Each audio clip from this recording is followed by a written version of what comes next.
On, do I?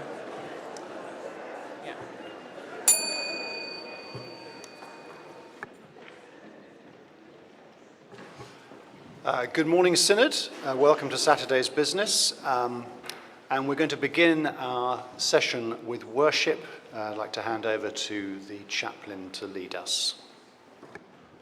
Thank you. Good morning, Synod. I have to say, and I do like to introduce a bit of levity into the proceedings because I think much is needed.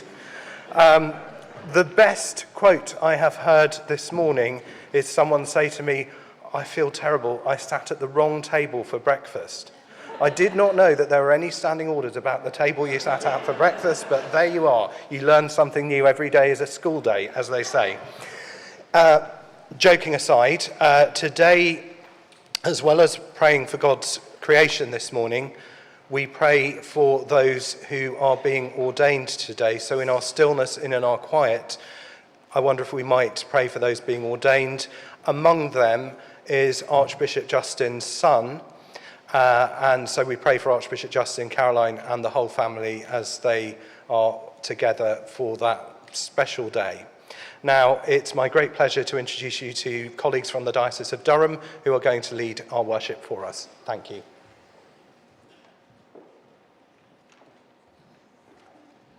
Good morning. A reminder that during worship we may be invited to sit or to stand, but this is just an invitation. So please do move or stay seated as you feel comfortable as we worship God together.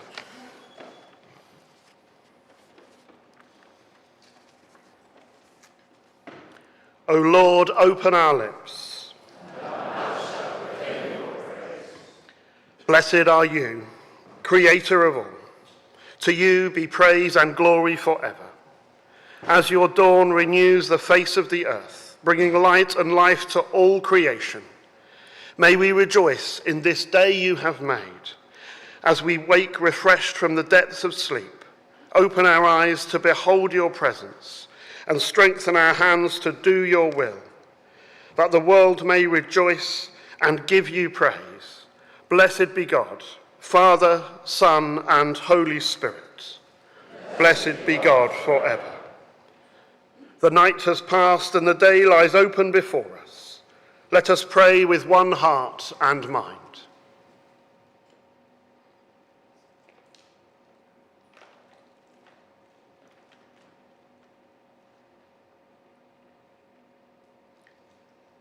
As we rejoice in the gift of this new day, so may the light of your presence, O God, set our hearts on fire with love for you, now and forever. Amen.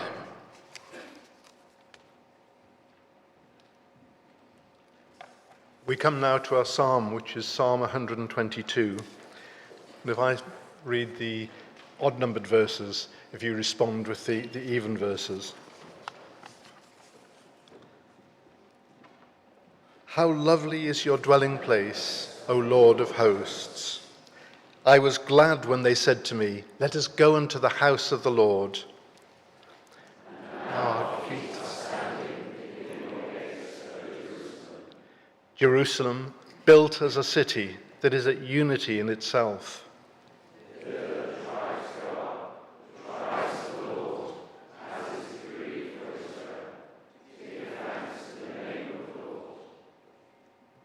For there are set the thrones of judgment, the thrones of the house of David.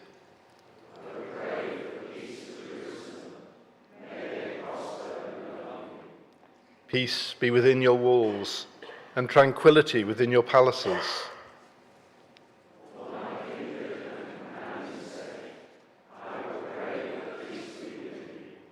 For the sake of the house of the Lord our God, I will seek to do you good. How lovely is your dwelling place, O Lord of hosts. And if we can say the prayer together, God of our pilgrimage, bring us with joy to the eternal city, founded on the rock, and give to our earthly cities the peace that comes from above. Through Jesus Christ our Lord. Amen. The New Testament reading is from Matthew chapter 28. After the Sabbath, as the first day of the week was dawning, Mary Magdalene and the other Mary went to see the tomb. And suddenly there was a great earthquake, for an angel of the Lord descending from heaven came and rolled back the stone and sat on it. His appearance was like lightning, and his clothing white as snow. For fear of him, the guards shook and became like dead men. But the angel said to the women, "Do not be afraid. I know that you are looking for Jesus who was crucified. He's not here, for he has been raised, as he said, 'Come and see the place where he lay.' Then go quickly and tell his disciples, 'He has been raised from the dead, and indeed he is going ahead of you to Galilee. There you will see him.' This is my message to you."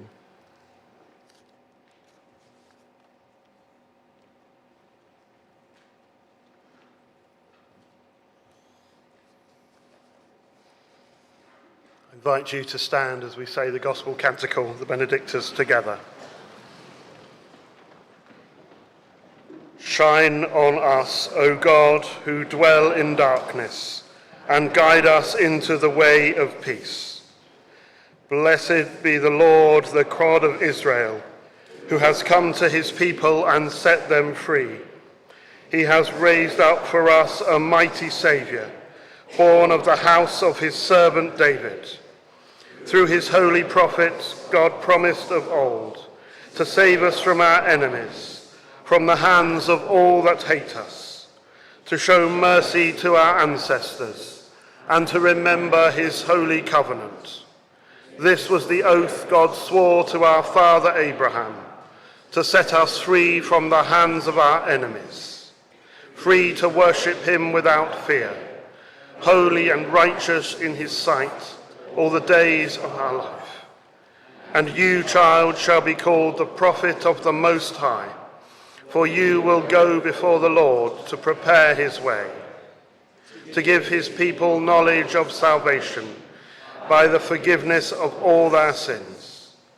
In the tender compassion of our God, the dawn from on high shall break upon us, to shine on those who dwell in darkness and the shadow of death, and to guide our feet into the way of peace.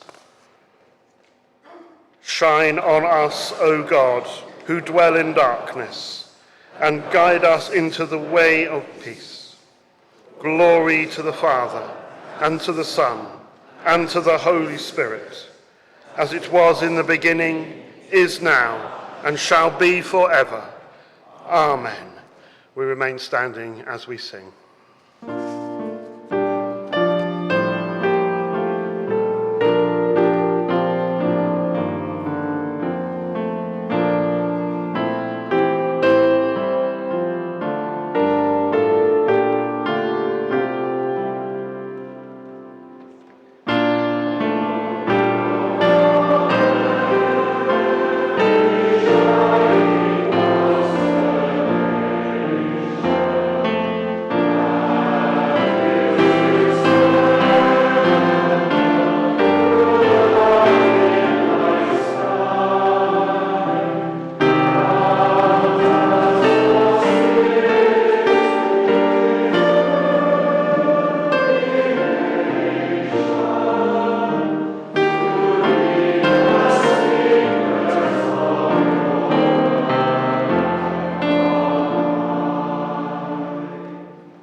Let us pray.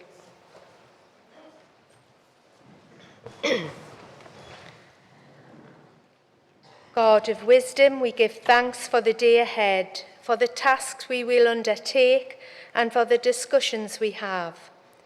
We pray for the work and ministry of this synod, that we may work for the good of your church and your people, and to be best serve those who are most in need. Lord, in your mercy. God of hope, we pray for the world in which we live. We particularly remember the places of our world in conflict, places of war and places of natural disaster. We pray for all people affected by violence, by lack of resources, or by impacts of climate change, praying for courage and for peace. Lord, in your mercy. Creating God, we give thanks for the created world and the value you place on ordinary things. Help us to appreciate the wonder and beauty of all you have made. Give us hearts to cherish your works and hands to care for the world you have given us. Renew our minds that we might be wise stewards of this planet. Lord, in your mercy. Glory of God, on this day we remember Thomas More and John Fisher. We give thanks for all holy people who have gone before us, particularly remembering those who suffer because of their faith. Guide us by their example, inspire in our hearts to reflect the light of Christ, and teach us the ways of holiness. Lord, in your mercy.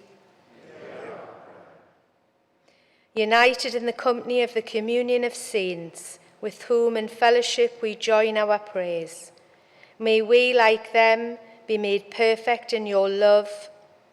Merciful Father, accept these prayers for the sake of your Son, our Saviour, Jesus Christ. And the collect for today. Almighty God, send down upon your church the riches of your Spirit, and kindle in all who minister the gospel your countless gifts of grace, through Jesus Christ our Lord. Amen. And as our Saviour taught us, so we pray. Our Father in heaven, hallowed be your name. Your kingdom come, your will be done, on earth as in heaven. Give us today our daily bread. Forgive us our sins, as we forgive those who sin against us. Lead us not into temptation, but deliver us from evil. For the kingdom, the power, and the glory are yours, now and forever. Amen.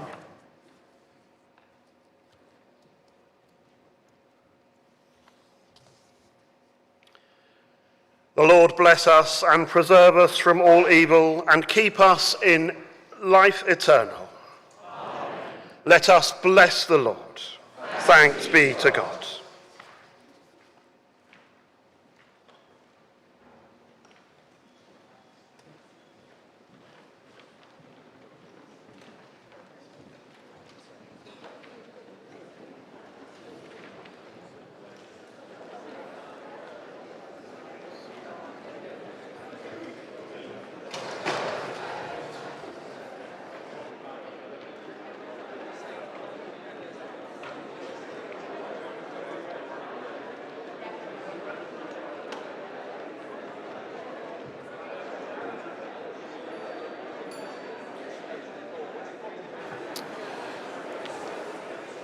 Good morning again, Synod. For those who've just joined us, if we could make a start, please.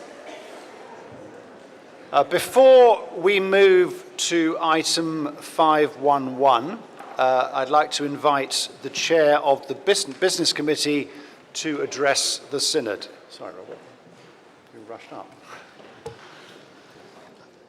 Robert Hammond, Chelmsford 273. Thank you, Chair. Firstly, there may have been some confusion yesterday over the following motion on the wisdom of trust item. Now, debate on a further motion must be completed within the time allocated for the original item. And in this case, because we had questions of timed business, that time was 5:45. That means that, unfortunately, as we didn't complete the item by 5:45, it can't be brought back to complete the debate. Now, I've spoken to Miss Daly and she's aware of that, and given that I gather the Business Committee will be asked to schedule time in February for debate on the progress of the trust item. Secondly, understanding order number 9, I'd like to propose a variation in the order of business. Because at least 25 members have requested the Safeguarding Code of Conduct to Learning and Development Framework to be debated, I'd like to propose that we take that item as item 510 this afternoon, directly after item 505. If Synod agree, that can appear on the order paper for this afternoon.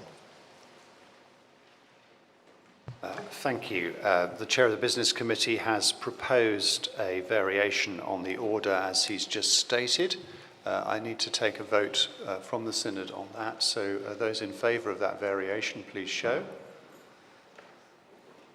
Any against? Thank you very much. That's carried, so that can be amended. And we now come to item 511, the revision stage for the draft church funds investment measure. For this, members will need the draft measure, GS 2347, and the explanatory notes, GS 2347X1.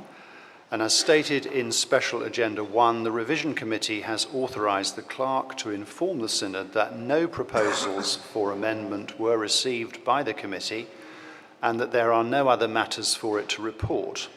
We therefore move directly to the revision stage in full Synod. So on that basis, I'd like to call the Chair of the Steering Committee, Mr. Carl Hughes, to move item 511, that clauses 1 and 2 stand part of the measure. Carl Hughes, 467, Archbishop's Council. I move item 511, that clauses 1 and 2 stand part of the measure. Thank you, Chair. Thank you, Mr. Hughes. That is now open for debate.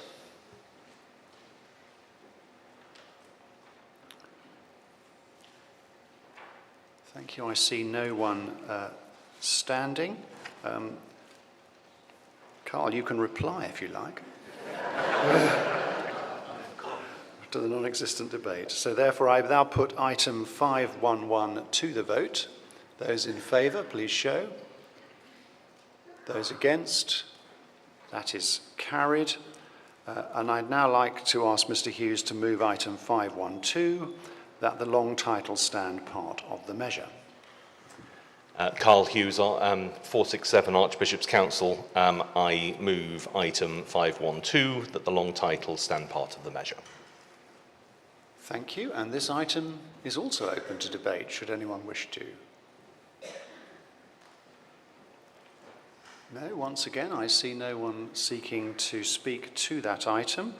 I don't think, would you like to reply to that? No, you wouldn't like to reply to that one either. Okay, in which case I will put 512 to the vote. Those in favour, please show. Those against? And that is carried. The draft measure now stands committed to the Steering Committee in respect of its final drafting. The final drafting and final approval stages are to be taken on Tuesday. That ends this item of business, and we now move to item 500.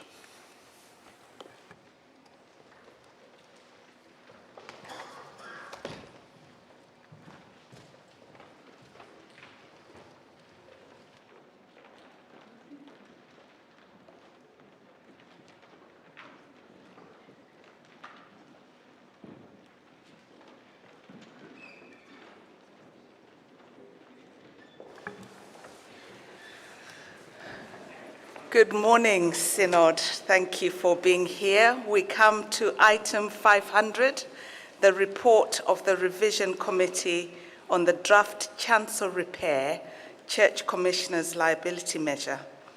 Members will need the report from the Revision Committee, GS 2343Y, that's GS 2343Y, the draft measure GS 2343 without a Y, so that's GS 2343, and the explanatory notes GS 2325 X1, GS 2325 X1. I call on the Chair of the Revision Committee, the Venerable Stuart Fife, to move the motion that the Synod do take note of this report. He may speak for not more than 10 minutes. Thank you. Thank you, Chair. Stuart Fife, Carlisle 077, Chair of the Revision Committee. Synod, it was an exciting moment for me when I was asked to chair my first Revision Committee. I was looking forward to dusting down my expensively acquired legal skills and embodying the old adage, old lawyers never die, they just lose their appeal.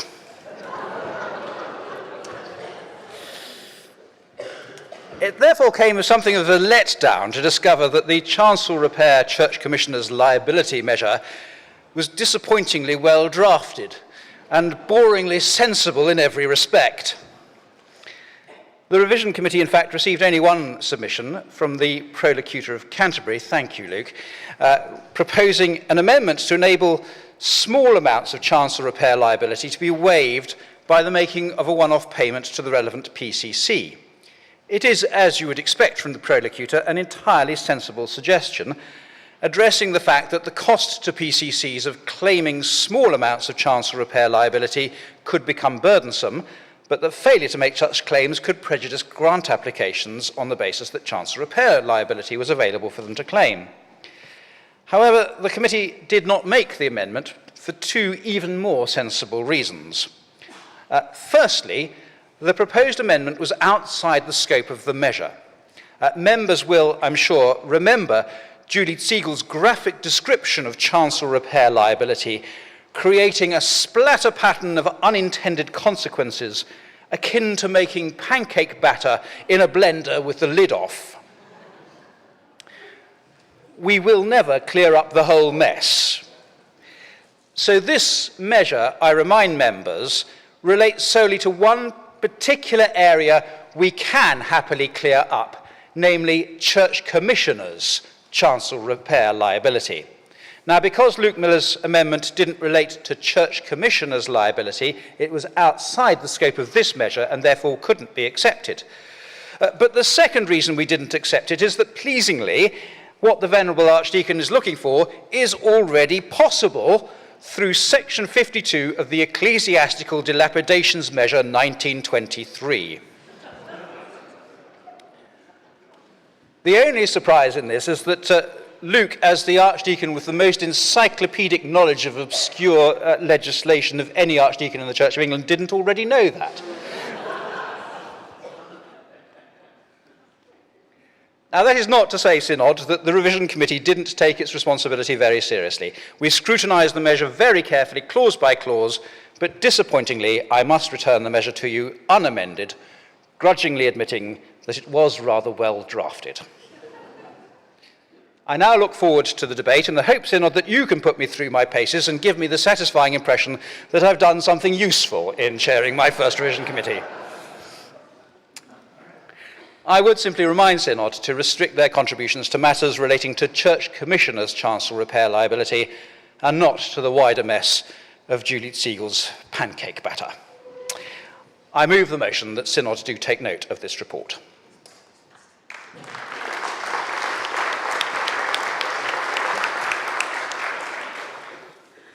I don't know if the chair is allowed to say that was the most exciting chancel repair speech that I have ever heard. Thank you. The motion is now open for debate. I remind members, as the Archdeacon has just done, that under Standing Order 57, Section 6, It is not in order at this stage to debate a matter which is the subject of an amendment on the order paper for the revision stage which follows. If, like me, you didn't understand what that meant, in other words, speak only to this topic. Thank you. Is that someone standing or just taking off their cardigan?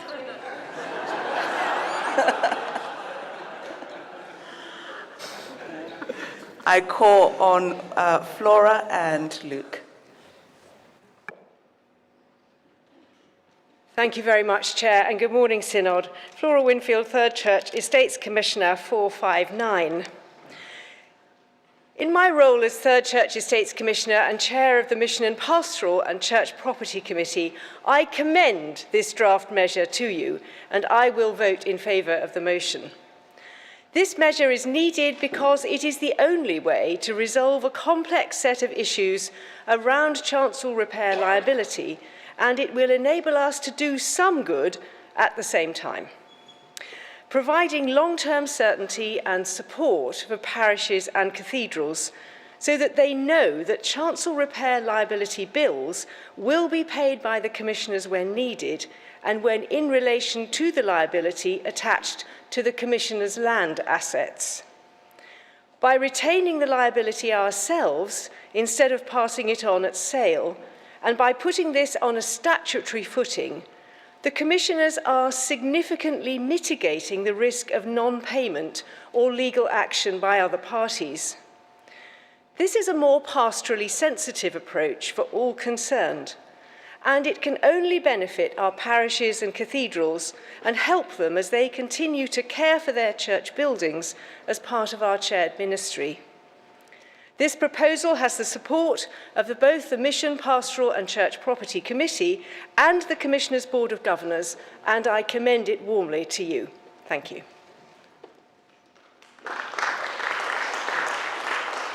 Thank you, Archdeacon Luke. 3 minutes, please. Luke Miller, 163 London. I won't need 3 minutes simply to thank Stuart Fife for being so sensible. And also for ensuring that we all do now know about Section 52 of the Ecclesiastical Dilapidations Measure 1923, which will be enormously helpful for all the reasons that he has given that I gave. And therefore, I'm delighted that this little bit of mess is being cleared up in this way. Thank him and the Steering Committee very much indeed for doing so. I think we've just heard the Second Estates Church Commissioner also making the point that this is a pastoral response and one which therefore is deeply to do with how we should be conducting our business. And I therefore would very much hope that we will be able overwhelmingly to vote for this. Thank you. I don't see anyone else standing, so I'm going to ask the move of the motion to reply. Thank you, Chair. Yes, thank you, Flora. Thank you, Luke. I think both those contributions refer to the pastoral implications of this. And I think it is worth noting, despite the slight levity of my first speech, that chancel repair liability is something that causes a very significant amount of pastoral tension for us right across the church. Something that, when it was originally set up, was sensible and equitable, has become a real mess, and often entirely inequitable, as people buy property and don't realise that they are subject to very significant responsibilities for chancel repair. It can create all sorts of nightmares. We can't clear it all up, but we should note how significant an issue it is. We are at least doing something, and I'm very grateful to both the contributions for drawing attention to the pastoral consequences of this. So I hope we will vote for this and amend it. And the good news, Synod, is that this is not your last chance to address this, because it's going to go to a hasty final revision committee and come back to you later in the week. So you'll get another chance to look at it. Isn't that exciting? Thank you. Do I have to say anything more here, or is that me done? Do I have to move anything, or? I've already moved, haven't I? Yes, thank you. So I now put the motion at item 500 to the vote, and voting is by a show of hands or ticks on Zoom. Those in favour, please show.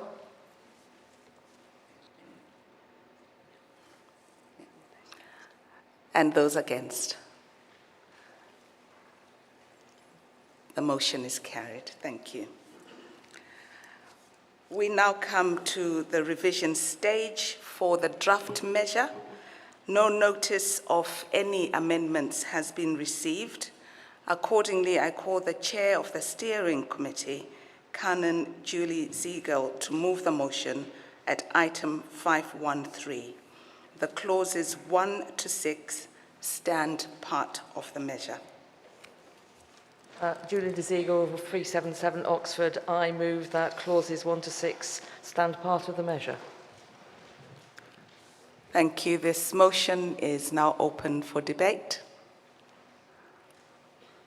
I see no one standing, no ticks on Zoom.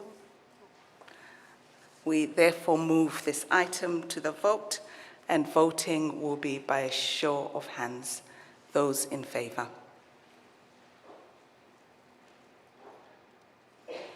Thank you. And those against? And on Zoom? Brilliant. Thank you. The motion is carried. I call again on Canon Ziegel to move item 514, that the long title stand part of the measure. Again, she should do so formally. Julie Ziegel, 377 Oxford. I move that the long title stand part of the measure. Thank you. This item is open for debate. I see no one standing, no one on Zoom. Therefore, I call a vote, which will be by a show of hands and a tick on Zoom. Those in favour, please show. And those against? The item is carried. Thank you.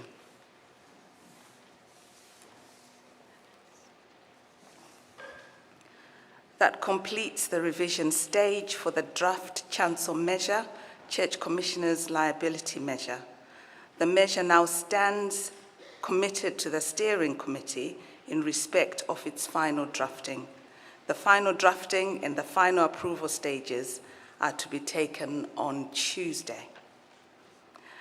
We now move to the next order of business, which is the Standing Orders Committee report. Thank you, Synod.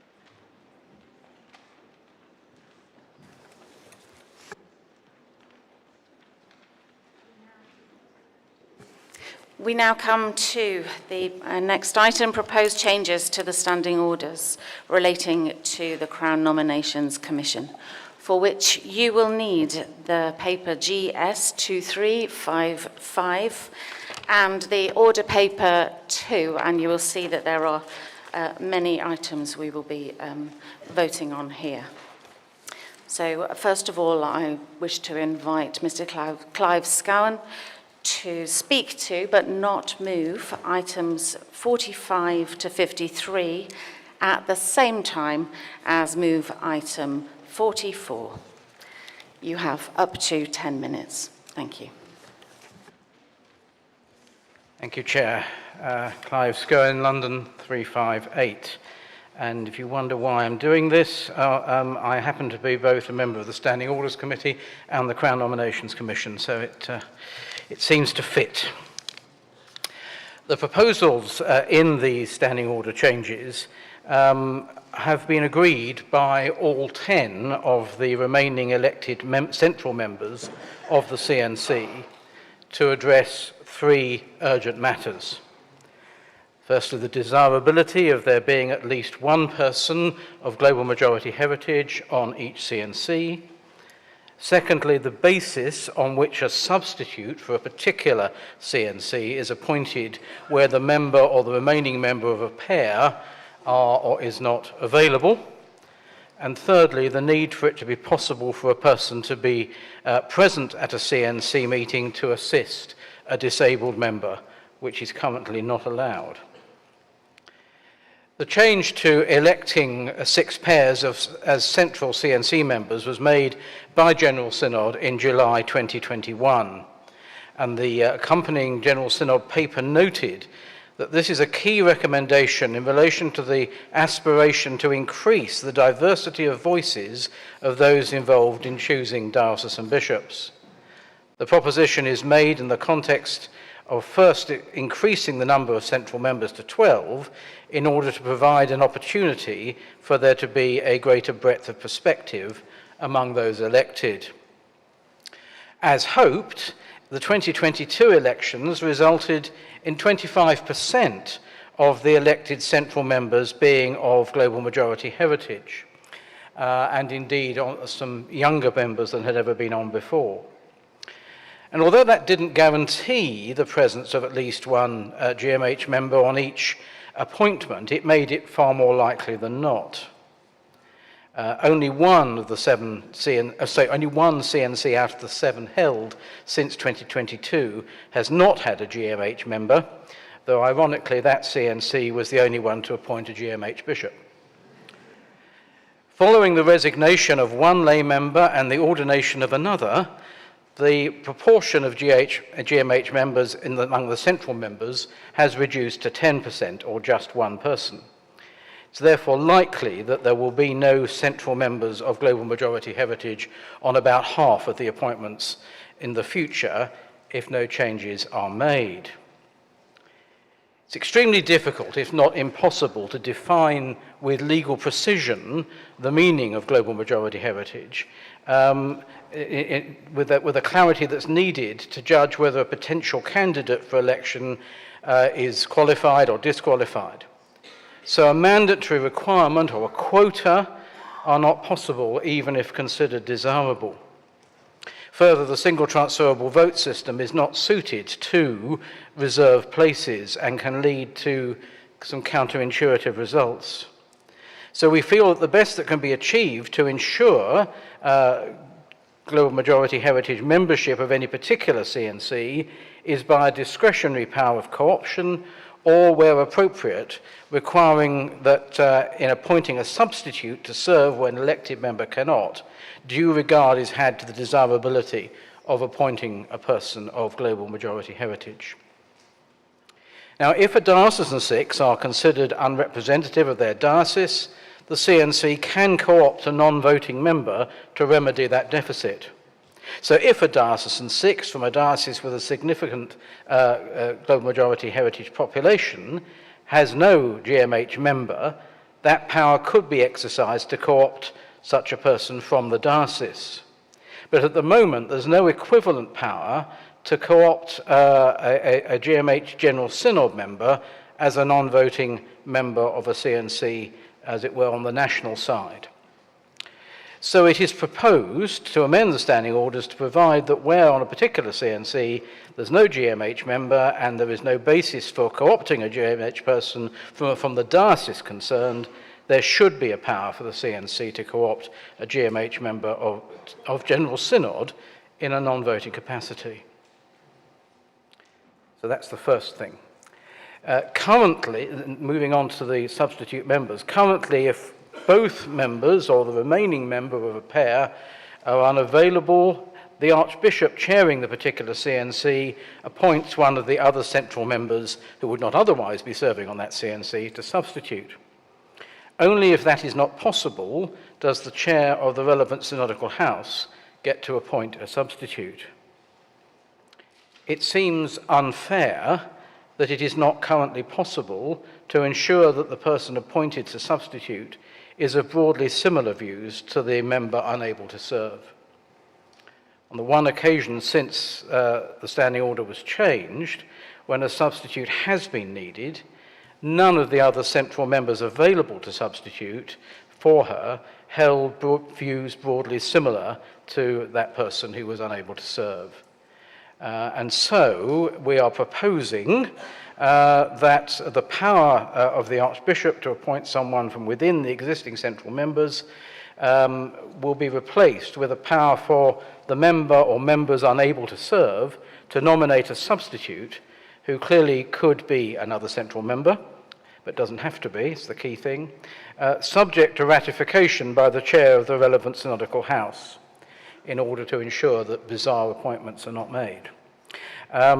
But also, in order to increase GMH representation, that power is qualified by a duty when nominating or ratifying to have due regard to the desirability of securing the presence of one or more persons of global majority heritage on each CNC. That's the second part. The third issue is attendance to be provided to members of the Commission. Currently, Standing Order 137.4 forbids the attendance at CNCs of persons other than its members.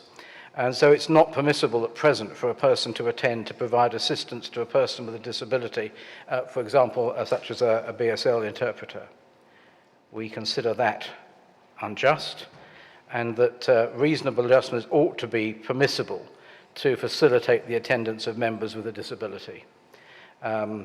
And that may, on occasion, involve the attendance of a person purely to assist that member.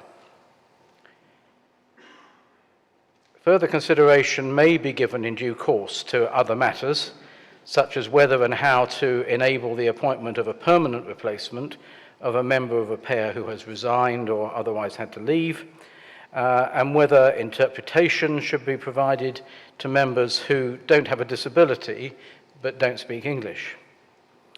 But for the present, we propose these modest amendments to create what we believe will be a fairer system for appointing substitute central members and for doing what we can to ensure the presence of a person of global majority heritage on every CNC.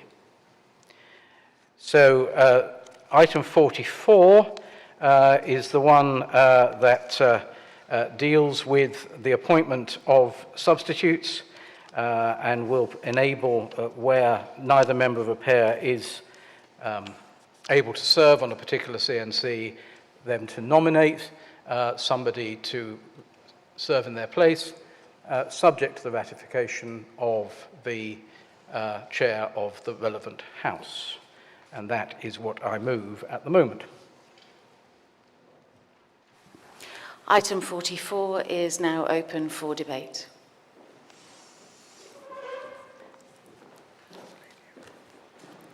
Thank you. Yes, thank you. The speech limit for the whole of this item will be 3 minutes from the outset. Please go ahead. Nicola Denyer, Newcastle 368. I would like to speak in favour of this amendment. It seems to make perfect common sense to me. The only thing that I would add is that I would like people to consider the weight when they're thinking about appointing a substitute of Northern versus Southern Province on Central CNC. As somebody from Newcastle Diocese and the Northern Province, I think that some of the Northern voices would add something more to the CNC, so could that be considered? But I'm in favour of the amendment that people can do this. Thank you.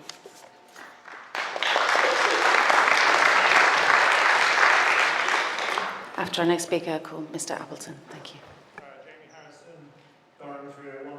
Yes, I think I'm very supportive of Highscone's amendments. I think it's worth noting, as Chair of the House of Laity, since 2015 up to 2021, the system in terms of replacing someone who could not attend did fall to the chairs. And that seemed to work extremely well, where the person who could not attend would nominate somebody of a similar position on a certain number of issues. And I think that really does give a proper balance to the CNC. And also, of course, highly supportive of the GMH option. So I do support this and ask you to vote for it.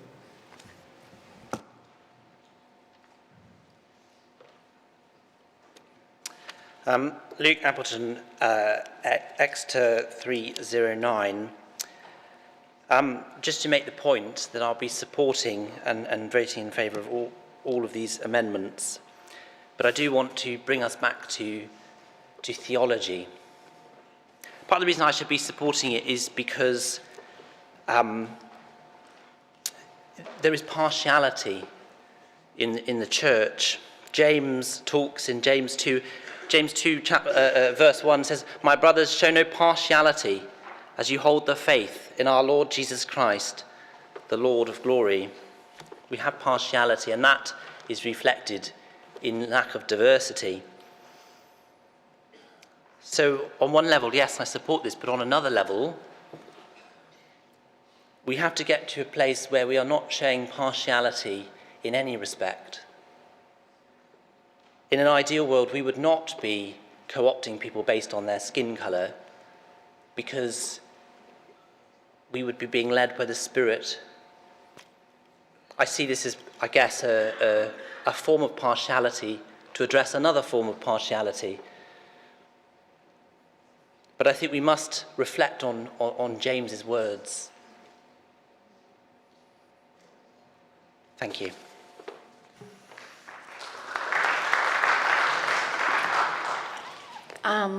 Oh, yes, please, go ahead. So, Stephen Cottrell, Archbishop of York 002. I wasn't quite sure at what point to stand up and speak in this series of amendments, but now seems as good a time as any, just so that Synod is clear. Both Archbishop Justin and I, who've been fully part of the discussions with the other central members, entirely welcome and support all the amendments.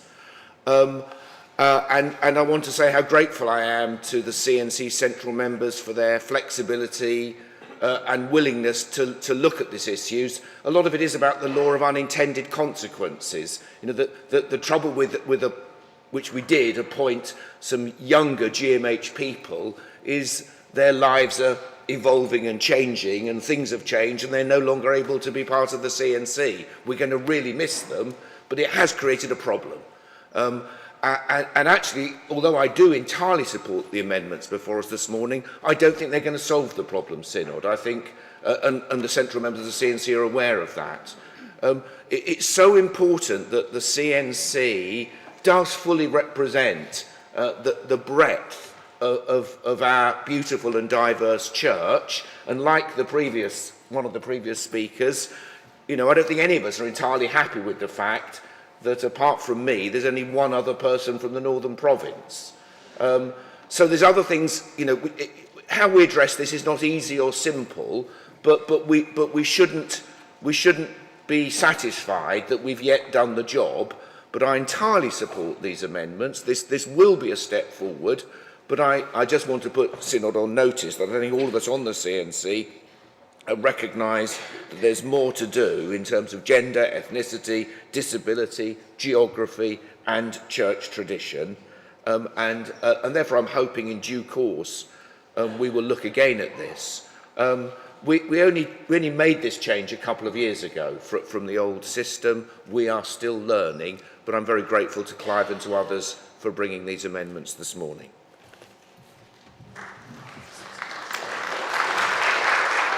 I call Sarah Tupling. Is there anybody who wishes to speak against this item? Not presuming.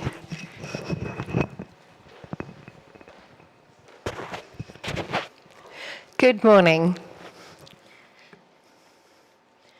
Sarah Tupling, number 471, one of the 3 Deaf Anglican Together reps, and we are all here today. Clive, I have a question for you. I really appreciated the way that you explained everything in the onset, but it does leave me with a question that I need to ask. I know you mentioned during the CNC, currently there is no provision to co-opt. But my question then is, once there is provision to do so,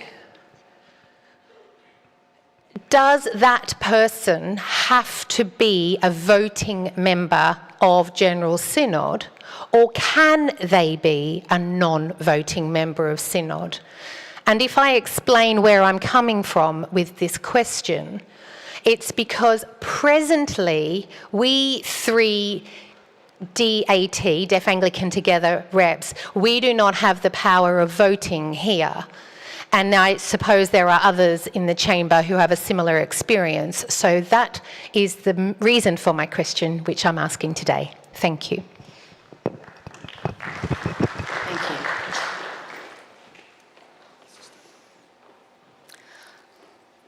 I now invite Mr. Scowen to respond to the debate. Thank you. You have up to 5 minutes.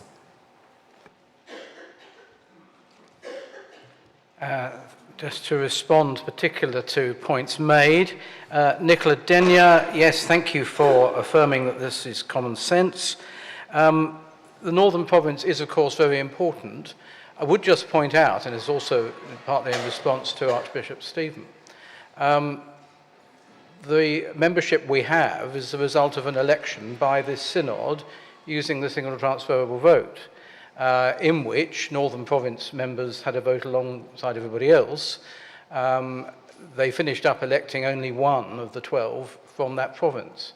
Now, I don't know why that was, but there is a difficulty, as I pointed out earlier, if you put too many constraints into an STV election, because you can actually finish up with it ticking lots of boxes, but actually not providing the overall proportion of representation that it set out to achieve.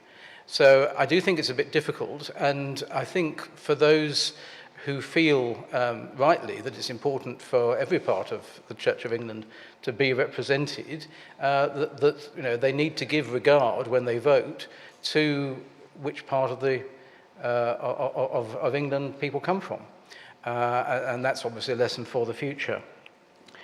Thank you to Jamie Harrison for his support. I don't think there's anything else I need to say, except that we look forward to you exercising your supervisory power with great wisdom. Luke Appleton, yes, there are so many things about the Church of England that are less than desirable, aren't there, or less than ideal. Do you think that given where we are today, given the nature of the nation in which we now live, that attending to this particular issue of having persons of global majority heritage present on HCNC is important, and actually does run with the principle that the Apostle James was seeking to adumbrate in his letter? It's important to make sure that we don't, whether intentionally or unintentionally, exclude a significant part of the population from our deliberations. And that is why we are wanting to ensure that such a person is present, or at least one person of that background is present on HCNC. Grateful to the Archbishop of York for his support for this. Whether it will solve the problem, I agree, is not certain, and there are a number of things that we no doubt will talk about. I would just make this point, and I think probably I speak for all 10 of the central members in saying this. We do recognise that with a new system, there will be a need to review it. I think the time for a full review is later in this quinquennium to prepare for and consider any further amendments in advance of the next CNC elections. There is a limit to how much you can do by tinkering in the middle of a term. And so I think, although we do need to consider these matters in the context of a full review of how the system's working, particularly when we've had more experience.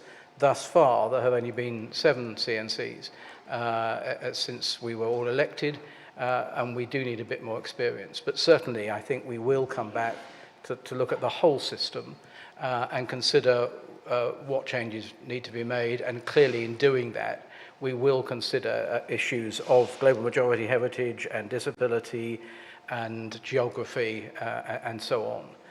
But I hope you will see that the best time to do a big bang change is when a new CNC is shortly to be elected. So thank you. Oh, sorry, Sarah Tupling. I'm afraid the answer to the question is no. As drafted, these standing orders refer to voting members of General Synod. It would nonetheless be possible, if there were a deficit in the diocesan six, for any person who doesn't have to be a member of the General Synod to be co-opted to that role. And so, there's no reason at all why somebody from the diocese who was deaf or had any other form of disability should not be co-opted in that capacity. I look forward to supporting these amendments, or particularly this first one, which is number 44. We now put item 44 to the vote. Those in favour, please show. Those against, please show. Item 44 is carried. I invite Mr. Scowen to formally move item 45.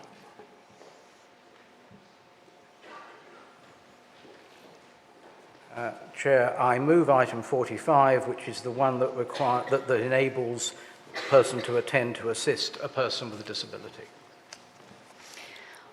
Thank you. Item 45 is open for debate. I see no one indicating they wish to speak, in which case we put item 45 to the vote. Those in favour, please show. Those against, please show. Item 45 is carried. Mr. Scowen is going to get a lot of steps in during this item. I invite you to formally move item 46, please. Thank you, Chair. My knees are really enjoying this. I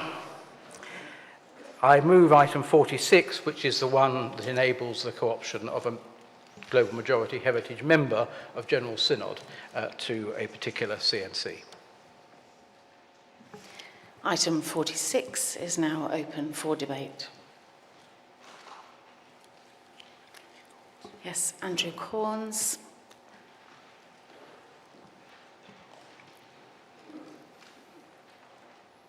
You have up to 3 minutes. Thank you. Andrew Corns, Chichester 94. I understand that the co-option does not include the ability to vote in the CNC. I'd like to know whether that is a correct understanding, and if so, whether that non-voting, the non-ability to vote needs to be in the standing order.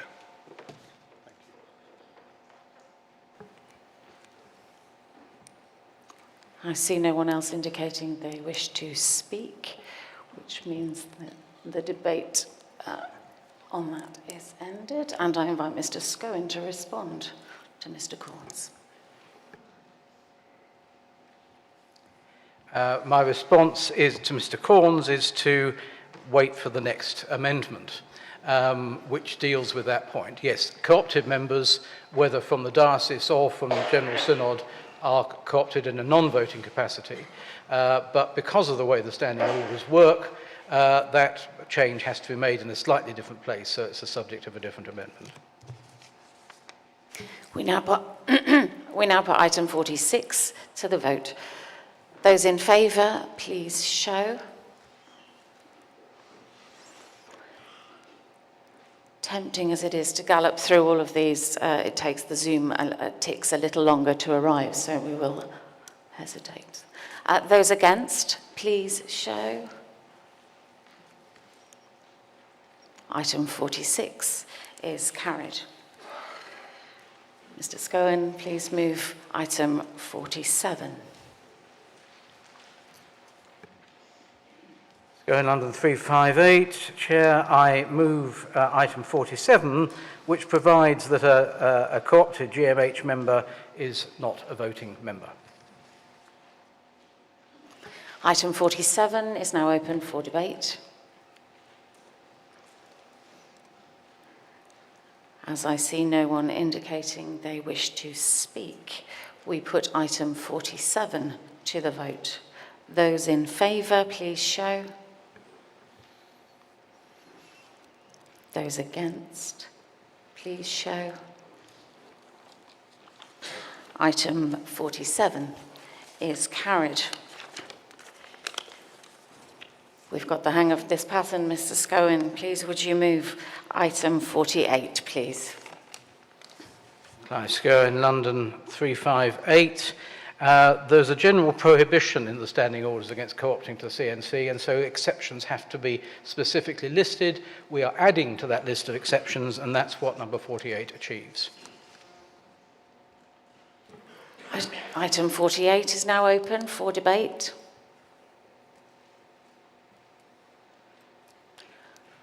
No one is indicating they wish to speak to item 48, so we put item 48 to the vote. Those in favour, please show. Those against, please show. Item 48 is carried. Would you please move item 49, please, Mr. Scowen? Scowen, London 358. Item 49 is an opportunistic amendment being put in to correct a reference to the Vacancy and C Committee regulations, and I trust this is not controversial. Item 49 is now open for debate. There is no one indicating they wish to speak, so we put item 49 to the vote. Those in favour, please show. Those against, please show. Item 49 is carried. Mr. Scowen to move item 50, please. Scowen, London 358. I move item number 50, which makes the same provision as number 44, but in a case where one of a pair has already ceased to be a member of the CNC. Why this needs to be set out separately is a mystery, but it does. Item 50 is open for debate. As no one is indicating they wish to speak, item 50 is put to the vote. Those in favour, please show. Those against, please show.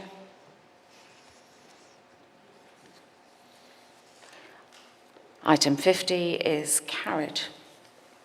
Please formally move item 51, please, Mr. Scowen. Scowen, London 358. I move number 51, which is really a sort of a definition provision which uses the tag GMH person in the standing orders, mainly to save ink, I think. Item 51 is now open for debate. No one indicates they wish to speak, so we put item 51 to the vote. Those in favour, please show. Those against, please show. Item 51 is carried. Please move item 52, Mr. Scowen.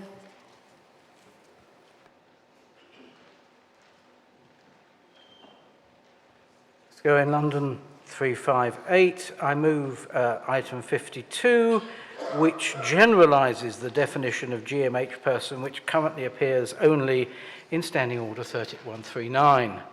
I hope that's clear. Item 52 is open for debate. As no one wishes to speak, we now put item 52 to the vote. Those in favour of item 52, please show. Those against, please show. Item 52 is carried.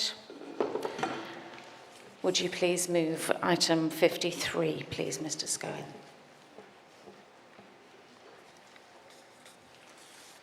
Good news is that we're almost there. Let's go in London 358. I move item 53, which is consequential on item 52.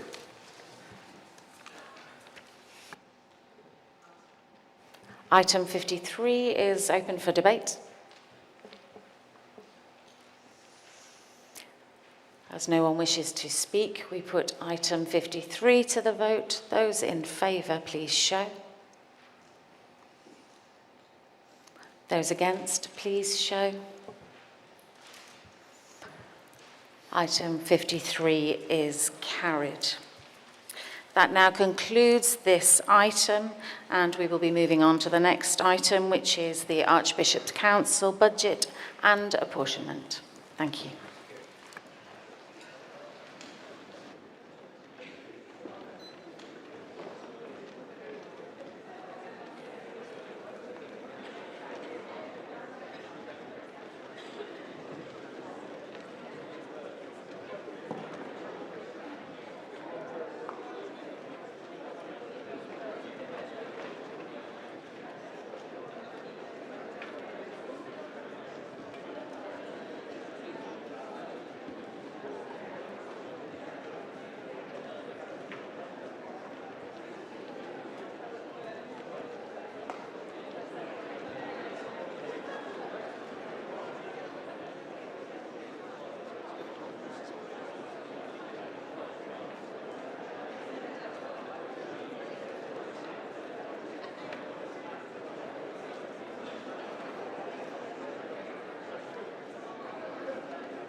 Members of Synod, we come now to items 8 through to 14, the Archbishop's Council budget and apportionment 2025.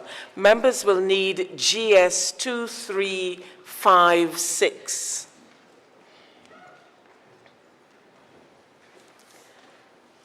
Members, let me explain the procedure for this debate.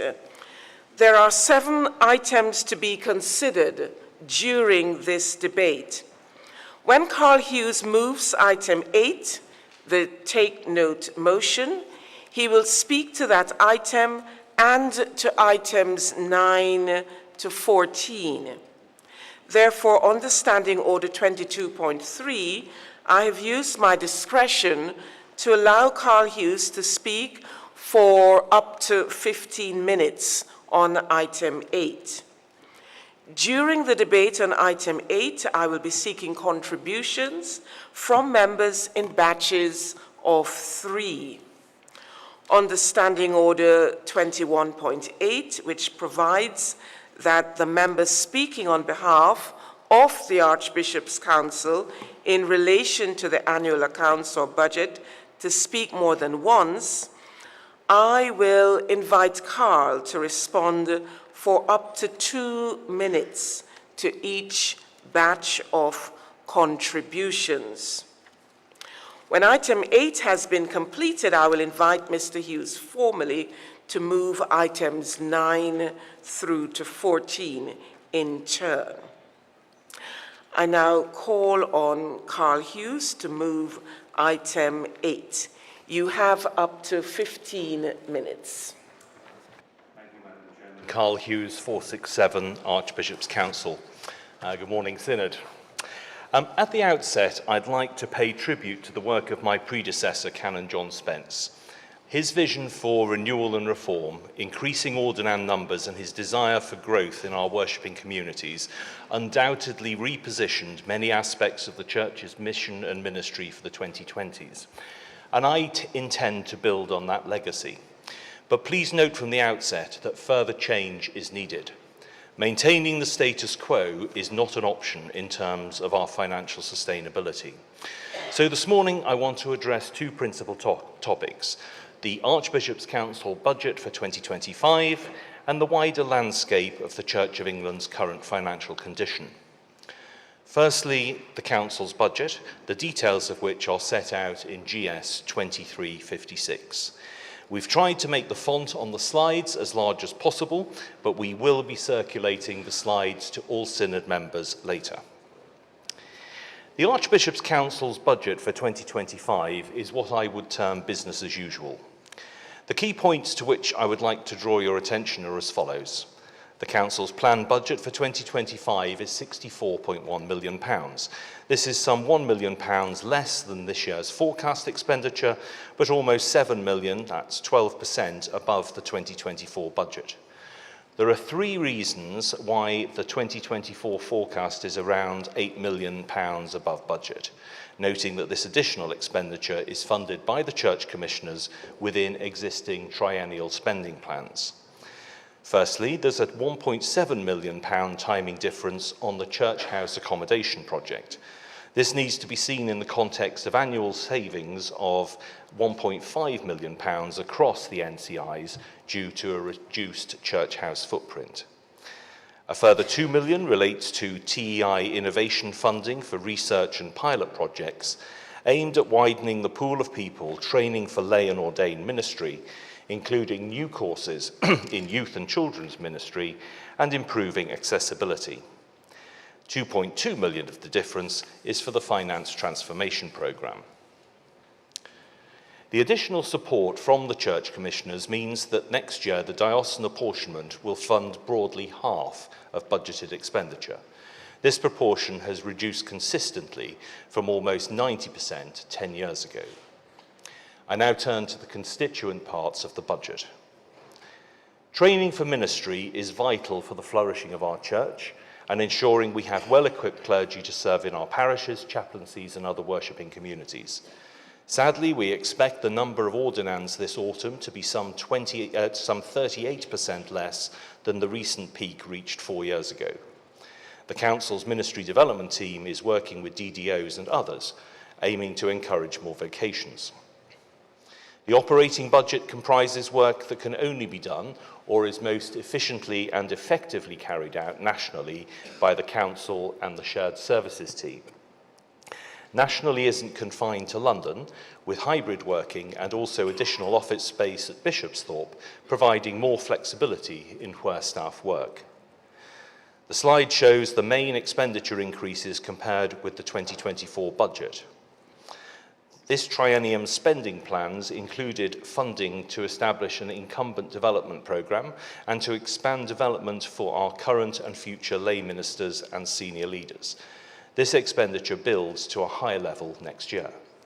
The budget also includes targeted additional resource for our shared services to increase resilience against cyber attacks and provision for increased insurance costs.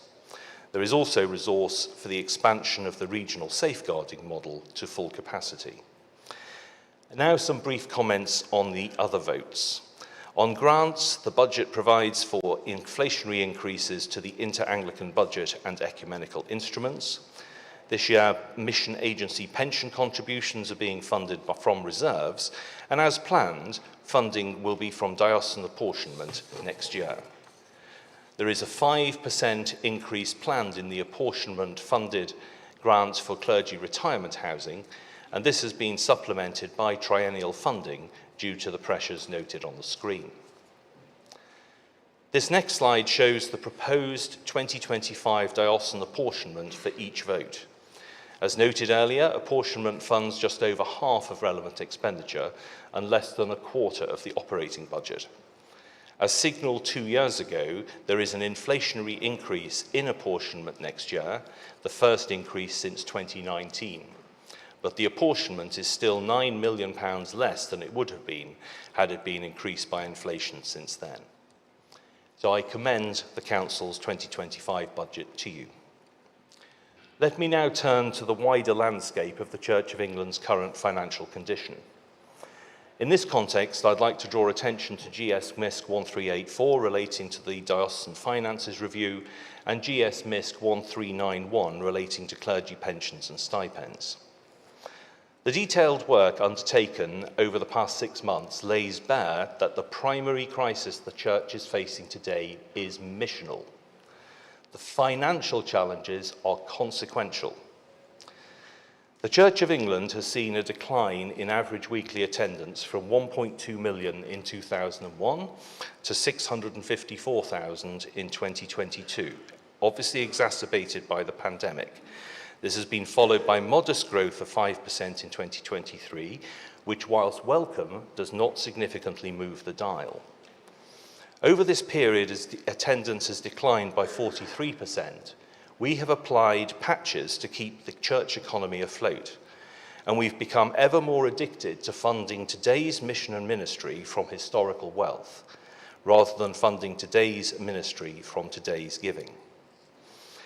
I believe that we're now at a key inflection point as the hoped-for bounce back from COVID has been slow to materialise and the inflationary impact of Russia's invasion of Ukraine and the consequent cost of living crisis have combined to worsen the Church's financial position significantly. Average weekly attendance in every diocese since 2015 is down by between 25 and 40%.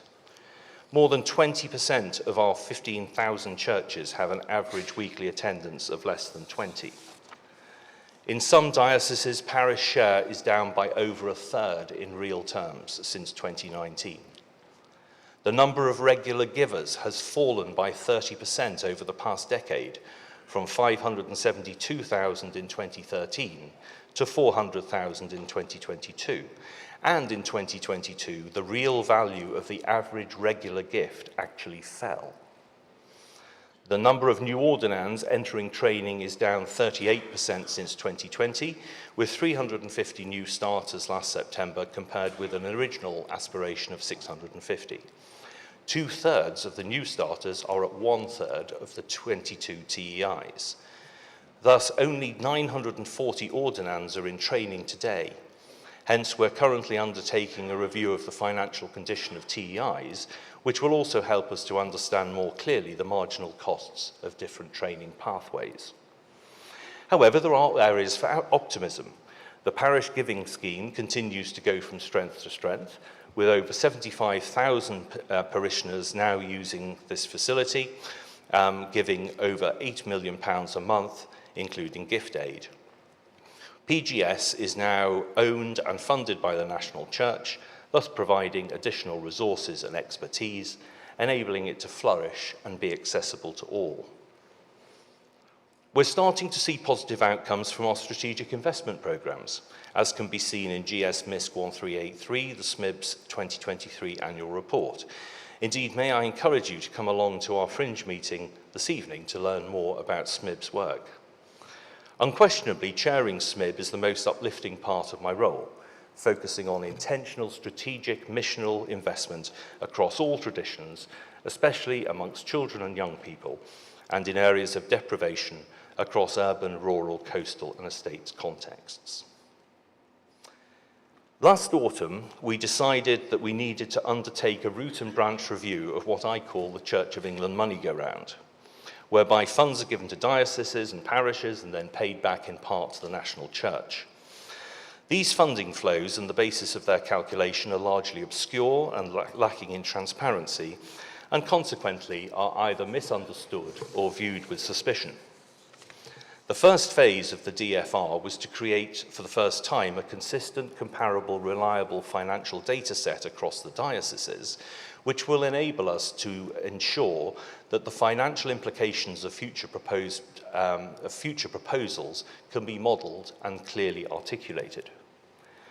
We're grateful to BDO for their support in enabling this substantial piece of analysis to be completed swiftly and efficiently, and also to the diocesan CEOs and CFOs for their huge efforts in providing the requisite data in short order. The key findings from this review have been sobering.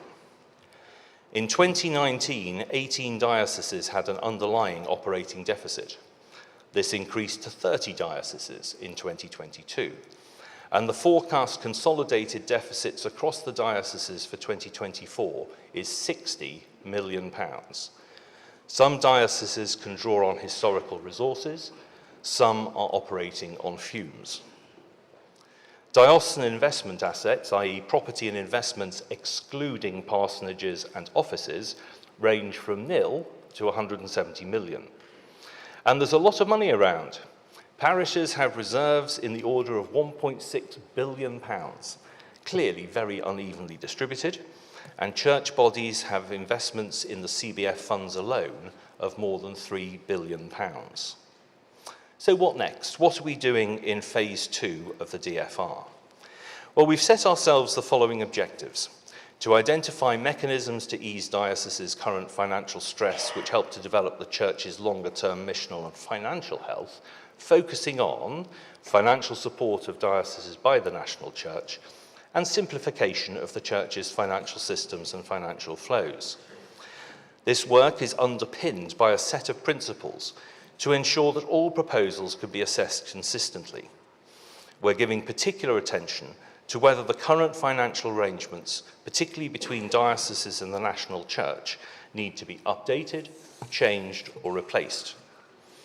Our organisational and physical infrastructure is not commensurate with either the size of our worshipping communities today or with a church that is seeking to operate and minister in today's technological world.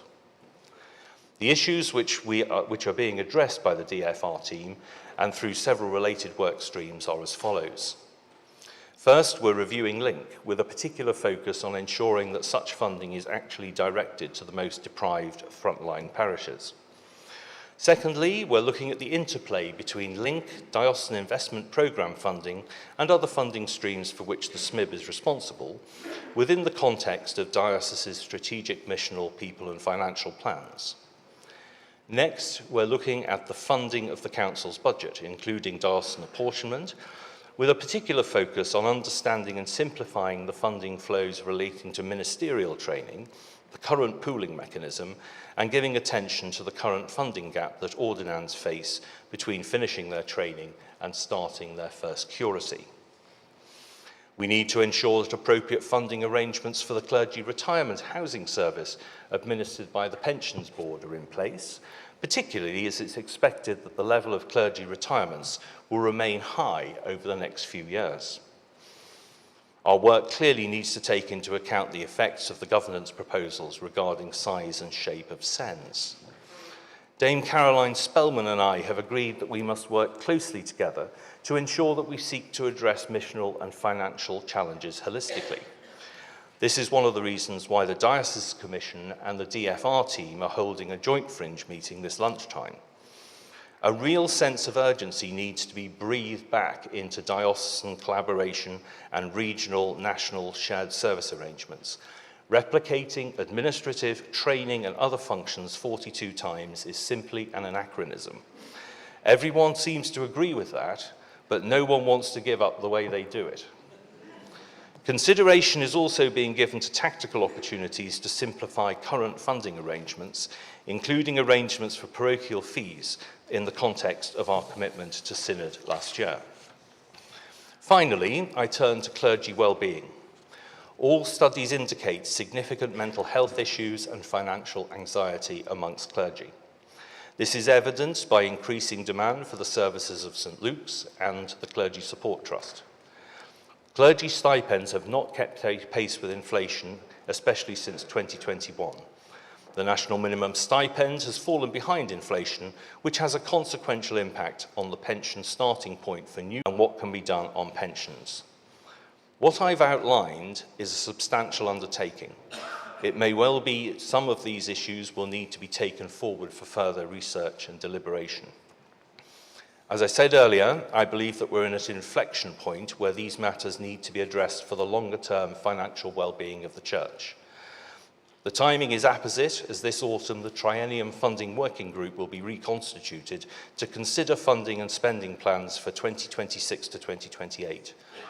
We plan to introduce a General Synod reference group for the first time to give input to the process, and I hope to be able to provide Synod with a progress update in February next year, before bringing the more detailed funding and expenditure plans for 2026 to 2028 to you next July. 1 minute, Chairman. Half minute. Undoubtedly, there will be some difficult choices to make. We will not be able to afford everything that everyone might wish to do. We need to seek to deploy our resources to best effect, focused on effective frontline ministry. Our principal crisis is missional. We need to refocus our efforts on mission and evangelism underpinned by prayer for our nation to return to Christ. We need to be teaching that giving is part of Christian discipleship, and we need to work towards a time when today's mission and ministry is again funded by today's giving. I move item 8. Thank you, Madam Chairman.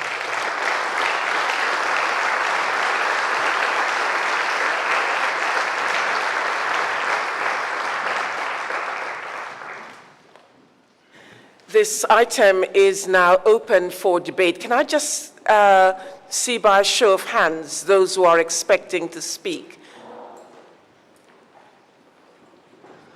Okay, not a lot of hands up, so I will... we're going to take this in batches of 3, and I will start with 5 minutes maximum for each contribution in batches of 3. Bishop Sarah, the gentleman standing right here, and the lady right here. Thank you. Sarah Mullally, 003 London. Thank you, Chair. I'm going to leave points of strategy to others because this item is about approving the Archbishop's Council expenditure for 2025. And I want to draw the attention to Synod to GS 2356 paragraph 9, which deals with the overspend. So the forecast overspend in 2024 is 7.7 million, which is 13.5%. The big part of that overspend relates to operating budgets, which is 5.8 million. Of that, it is made up in 2 chunks, 2.2 million related to finance transformation and 1.7 million related to the emerging church budget. I have some questions. The first one, what is the other 1.9 million, if my maths is right? And in terms of looking to 2025, can the Archbishop's Council's Finance Committee reassure us that they have undertaken all due diligence to ensure that there is not such a significant overspend on unplanned budget for 2025, and what budget controls have been put in place if the budget, if that overspend of 1.9 million is overspent by seepage on operating budget. Thank you.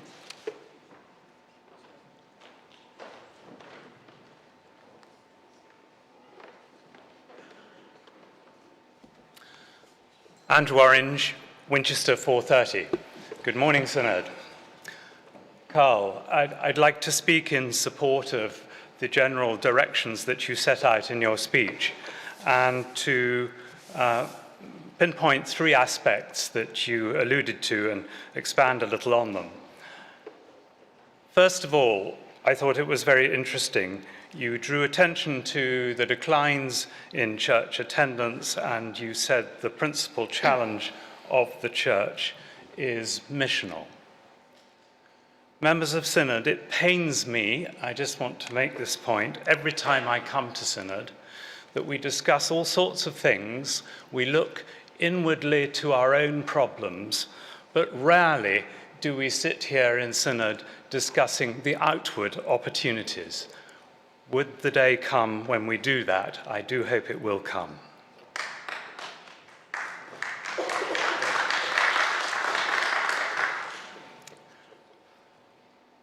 Carl, moving on to my second point, I would like to encourage you to get church grants direct to parishes, the front line. Members of Synod may know I very much support the objectives of Save the Parish and the Parish, but that's not why I'm making this point. I just think we need to get the money to the people who are closest to the missional opportunities and who have the enthusiasm and the vision to make the revival happen. So please, may we think about directing more money into the hands of people who can act and less money into the hands of the great bureaucratic system that we have. Third point I want to make, and I think this will be music to your ears. We do have a lot of money in the Church of England. I was trained as an accountant, so I like to think I understand money, but it's quite Byzantine and really hard to understand at the moment. I do very much encourage any initiatives which would simplify and clarify where our money is going. Thank you very much.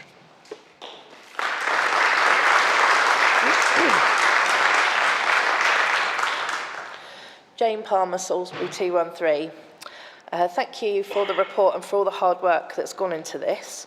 I'm in support of lots of what's been said, and I agree that ministry should be funded by giving. But I just wanted to make a comment.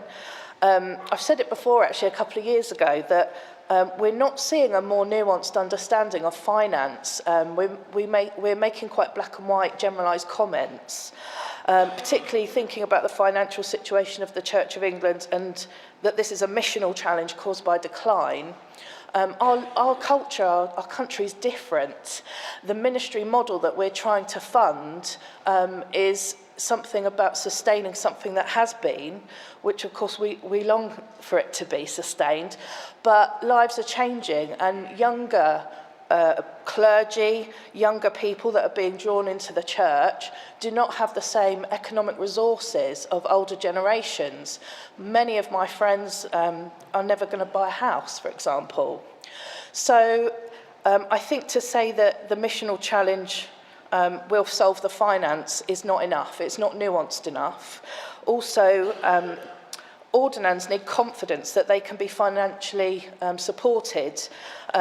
I've heard it said that it'll be much better for dioceses to have to send ordinands on part-time training models, which of course means the ordinands have to support themselves more financially. But friends, we need jobs. You know, we need to work, particularly young ordinands who haven't come from a career. Our parish was blessed to have an ordinand. We had to financially support her through giving, and it's a big cost to an ordinand stepping out in faith. And so it is much more nuanced. If we grow the church, God grows the church, that's wonderful, but we're not looking for people to be money. You know, we long for people to come to know Christ, for lives to change. Generosity flows from that. It cannot be the reason we want more people in our pews. Thank you. Thank you. I call on Mr. Carl Hughes to respond. You have up to 2 minutes to respond. First of all, Bishop Sarah, thank you for your comments. The additional 1.9 million forecast variance, I think you can find in Annex 2 of the budget paper, and it relates primarily to dealing with cyber security matters and increased insurance. All of the overspends that have happened this year are primarily due to timing differences rather than long-term overruns. However, I can absolutely assure you that I keep a very close eye on ensuring that we are managing our spend in accordance with our budgets, and there are strong controls in place to ensure that the Finance Committee becomes aware of any variance very early on. Andrew, just turning to your comment, thank you for your kind words. Giving grants directly to parishes, I agree, sounds super. It would be an absolute administrative nightmare. We have to have a method by which we can distribute grants from the centre, and we, from a SMIB point of view, we expect those grants to go to dioceses and then to be applied in frontline mission and ministry. And we do clearly monitor that to ensure that that's what's happening. In terms of clarity, I too would love to be able to ensure that parishes know exactly what their money is being used for, and similarly that dioceses know where their money is going.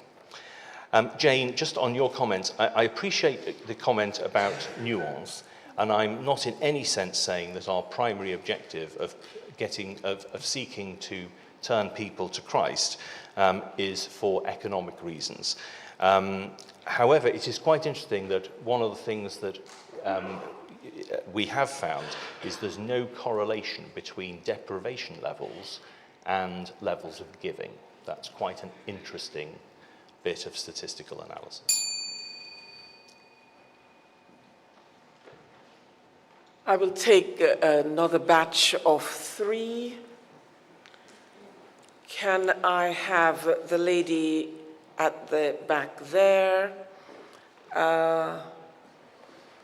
gentleman standing here, and the lady in front here in the blue, thirdly. Yes. You have up to 3 minutes, Robert Shaw, 217 Sheffield. I didn't buy this cardigan to get noticed at Synod, but it's really good if anybody wants to borrow it. It's really a comment about the issue being missional. I'm sure this isn't meant in any other way than to kind of say this is the case. But what I hear as a parish priest when we say the reason the finances are not so good is because we have a bit of a missional crisis is, as parish priests, are we actually working hard enough? Are we being questioned as to whether we're doing everything we possibly can to build the kingdom in our society? And what I would like to say to that is, yes, we are. People are working really hard, both ordained and lay, to try to grow the church. But what I would say as well is it's really tough. I'm 14 years in now and I am tired and it is hard. So I don't want people to think that because we have this sort of time of missional crisis that we haven't got people giving as much. It's not because those of us who are on the ground, lay or ordained, are not doing the very best that we can. And I just felt it was important to underline that point. Thank you.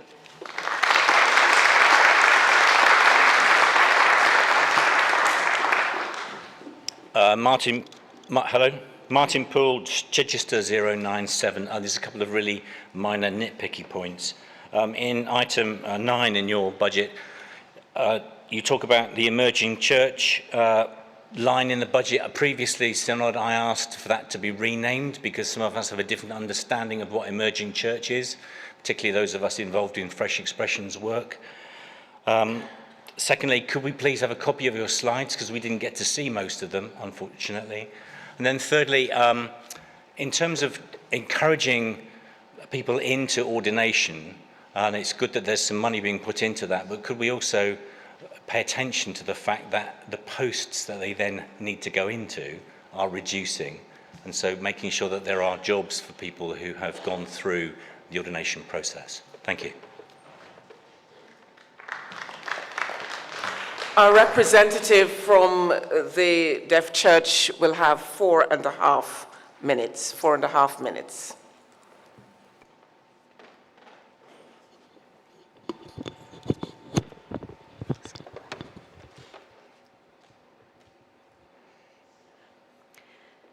Sarah Tupling. Number 471. One of the 3 reps from Deaf Anglicans Together.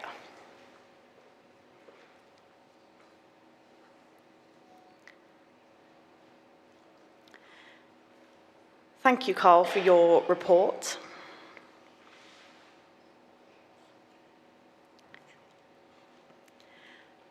It was great to hear you mention John Spence, because he did such a marvellous job, but it's great to have you now in his place.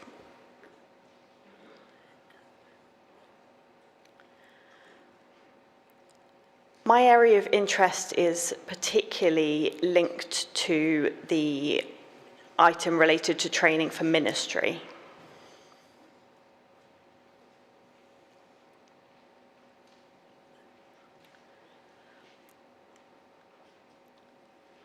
One of the things you mentioned was that there were, I think, 940 people currently, ordinands currently in training.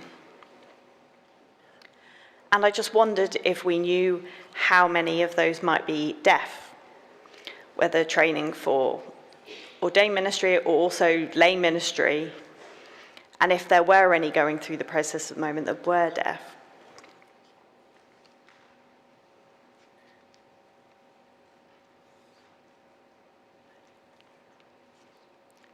And then my second point was, you also mentioned in your report about wider accessibility for training in terms of who's coming forward, either for ordained or lay ministry. And again, I wondered if there was consideration and funding there for deaf people to go through training, because we know that there are pressures on funding. And really, I was one of the lucky ones to be able to go through lay reader training in the Derby Diocese, and I was really grateful to Derby for funding that. And presently, I know that some deaf people going through training are self-funding, and so the opportunities to really encourage people into training who are deaf is difficult. And the challenge is, the additional cost for the interpreters. And I thought I'd make that point particularly because the national landscape and our national advisor for the deaf, who works in this, would want that to be highlighted, that we do need more deaf priests, we need more deaf lay readers, and we need more deaf and hearing chaplains who can sign, and that's really crucial. And obviously it does come back to money and funding. So that was the points I wanted to make. Thank you very much. That's. Thank you. Before I call Carl Hughes, I will be testing the mind of Synod on a closure for item 8 after Mr. Hughes has spoken. Would you like to respond? You have up to 2 minutes. Thank you, Chair. Eleanor, thank you for your point. I'm not in any sense questioning that there aren't enormous efforts going on to grow the church across our dioceses, and I appreciate the challenge of growing our church in our society. However, my focus is just ensuring that we have as much frontline investment as we can possibly put in place. And I want that investment to go to frontline ministry, because just making bigger and bigger multi-parish benefices is not going to achieve our vision for the Church of England in the 2020s and 2030s. Martin, your comments we'll take on board. The Emerging Church title dates back a little while. The slides will be distributed later on today. And I completely recognise the fact that we need to ensure that there are actually jobs for people coming out of training. And I think given the vacancy rates that I'm aware of around the country at the moment, I don't think that is currently an issue. And Sarah, thank you for your kind words. In terms of training for the ministry, I don't know how many people who are deaf are in training at present, either in ministerial, in ordained or lay training, but I'm sure Nick McKee will be able to answer that question for you separately.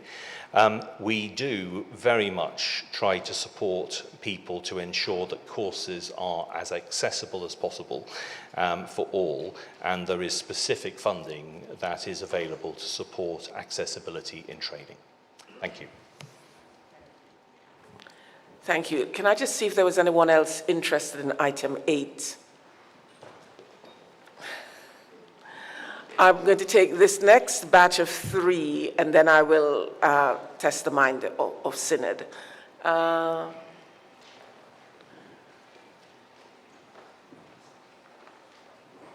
lady standing here.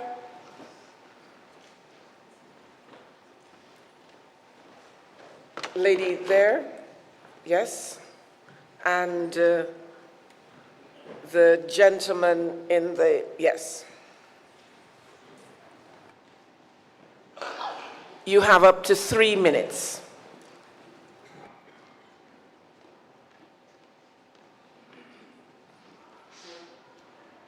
Julia Siegel, Oxford 377. Thank you for everything that you have said, Carl. I am a member of the Archbishop's Council Finance Committee. I have 3 points for you. One, I am privileged to be chairing a small group looking at ordinand maintenance. I'm afraid this is going to cost some money. Could you please factor it in? It would be really helpful if we could have just a little more than we have at the moment. And obviously, it can't come from the diocese. They are very much the squeezed middle in our financial money go-round. Secondly, in Oxford Diocese, we have a development fund which we are fortunate to be able to finance ourselves because we are one of the more wealthy dioceses. I do wonder if there might be scope within our grant-making facilities to enable such a thing to happen in other dioceses. We have parishes that come to us as a diocese with plans, small and large, and we are able to fund them using our development fund monies. It's been extremely successful. We've just had it reviewed by the Diocesan Secretary of Newcastle Diocese, who was very, very positive indeed. It really would be something that would be good to spread across the church. And my final point in this debate is the parish reserves. I've been a church treasurer. I know what it's like. And actually, I think the pandemic had quite a significant effect on the psychology of treasurers. And reserves are going up and up. Can we please educate our treasurers, educate our PCCs, that actually it is as wrong to keep too much in reserve as it is to keep too little. Thank you very much.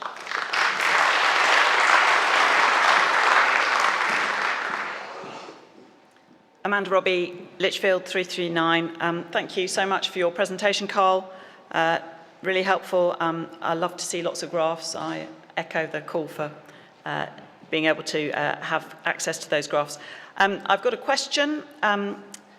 As we see these deficits in diocesan finances increasing, we also are seeing increases in vacancies. In our Lichfield Diocesan Synod last week, we were told that our vacancy rate is currently 24.3%. Now, if there were lower vacancy rates, the financial problem might be greater, is what I'm guessing. So I'm just going to ask you if that is indeed the case, because clergy stipends obviously paid through the diocese. So, yeah, I just wanted to ask you to sort of comment on the connection between finance and vacancies. Thank you very much.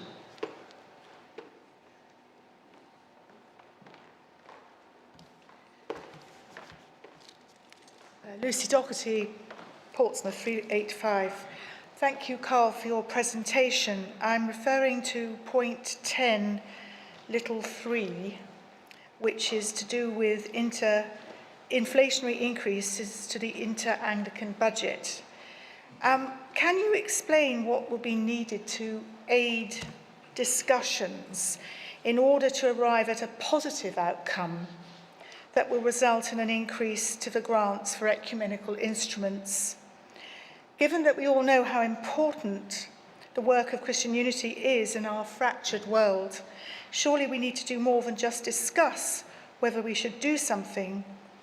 You alluded to the financial problems we have in our church, but we are still by a long way a very rich church compared to many of our fellow Christians and their churches. And it just seems to me that perhaps it's a language, but to talk about we're just going to have a discussion on whether modest increases should be made to the grants to some of the ecumenical instruments. It just feels unfortunate, very unfortunate, and I hope that we can be a little bit more generous. Thank you. We seem to have had a generous contribution which wasn't called. Gentlemen, sir. Chris Blunt, Chester 89. Carl, thank you very much for your presentation. This time last year, I asked your predecessor, Canon John Spence, about the timescale for the review of link funding. You went very, very fast past it on your presentation, the fact that that review is still ongoing. And so my question is, when will that review actually be completed? Because it will make a massive difference, potentially, to parishes like mine in Stockport and Bridlington, in a relatively wealthy diocese, but actually a parish with 1% deprivation levels. So yeah, when will that be completed, please? Thank you. Thank you. Carl, you have up to 3 minutes for this response. Thank you. I'll be as quick as I can. Right, Julie, ordinance maintenance, obviously very aware of the work that's going on there. That will be factored in to our proposals relating to the future of training for the ministry funding. The development fund in Oxford is really encouraging. I think though there'll be quite a few dioceses represented here who wish they could have a development fund from their historical resources. And in terms of parish reserves, I completely agree. I mean, it's always good to have a rainy day fund, but actually for the church at the moment it is actually raining. Amanda, diocesan deficits. That's an interesting point, actually. There are quite high incumbent vacancy levels in a number of dioceses that I just know anecdotally. You said Lichfield 24%. I think Hereford is sort of around 20%. Chelmsford 17% or so. And I think that's the case across the board. So it is possible, therefore, that the level of diocesan deficits is slightly should be slightly higher if we actually had a full complement of ordained clergy. This is something that Nick McKee and I have been looking at, and it is a data set that we think that we need to actually understand better in terms of medium-term planning. Lucy, in terms of the inter-Anglican budget and ecumenical instruments, I mean, the thing is, we have held those flat for a number of years, and we have now put an inflationary increase onto those budgets this year. But this is the classic case that it would be lovely to give more money to everything. And we just have to balance our priorities, particularly in terms of the inter-Anglican budget, which effectively is our contribution towards the Anglican Communion Office. We are by far the biggest contributor to the work of the Anglican Communion, representing about over 40% of their budget. And then finally, Chris, on Link, there are two different things here. There has been a review of Link and how it's working as it currently is, and that you can find the details of in GS MISC 1382. In terms of what we're currently doing in terms of the diocesan finance review, that is looking at what we are going to be putting into Link for the next triennium's funding and spending plans. Thank you. I now wish to test the mind of the Synod on whether item 8 has been sufficiently debated. I therefore put the motion for closure on item 8. This will just require a simple show of hands and green ticks for those on Zoom. So those in favor of the motion for closure on item 8, please show. Thank you. Those against? Item is clearly carried. Thank you.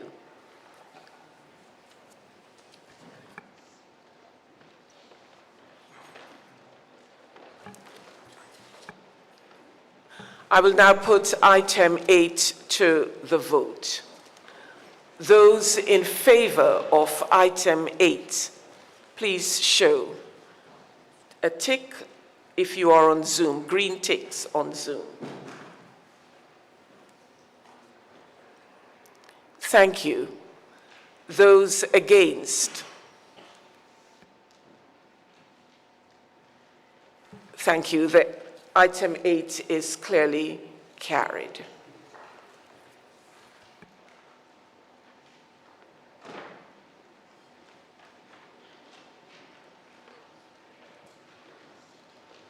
I now invite Carl Hughes to move item 9. Carl Hughes, 467 Archbishop's Council. I move item 9 concerning training for the ministry. Item 9 is now open for your contributions, and again I will be taking your contributions in batches of 3. Ladies standing here, gentlemen standing there.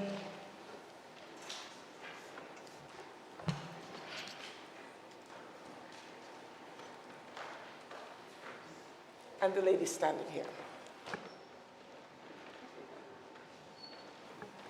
You have up to 3 minutes. Sue Slater, 345 Lincoln. Your predecessor, John Spence, answered a question which I asked more than once, which is why we call Vote 1 training for ministry when it is overwhelmingly about training for ordained ministry. Can you please clarify for this budget that we're talking about now, how much of it will go towards training for lay ministry, please?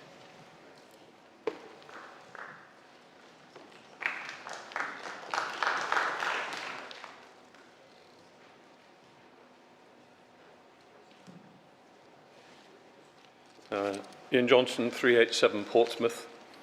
Is there any correlation between what we pay ordinands in training and their numbers, or stipendiary priests and their numbers? And does correlation imply causation in these cases? Thank you.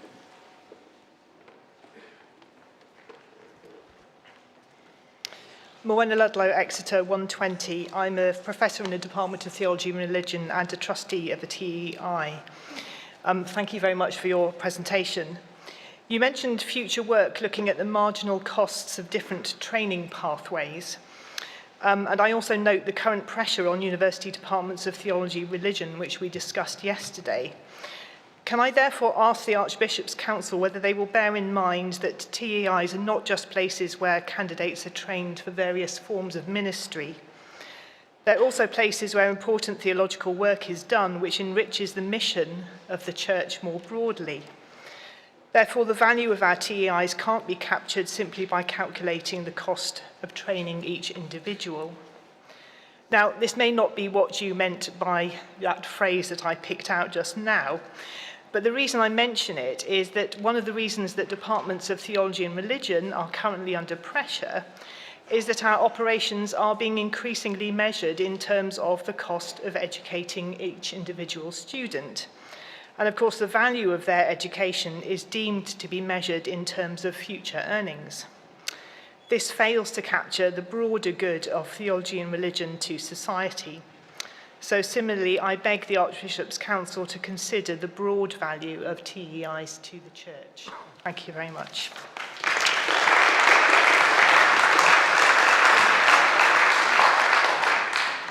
Can I call on Carl to respond? You have up to 2 minutes. Sue, let me come to you first. Wise Vote 1 called training for the ministry. It is clearly the vast bulk of that budget is for training for the ordained ministry. But one of the things that I and others have been trying to push forwards is the allocation of funding for lay training. That is now very much happening, and the RMF Innovation Fund, which is now running at £2 million a year, is directed specifically for lay training.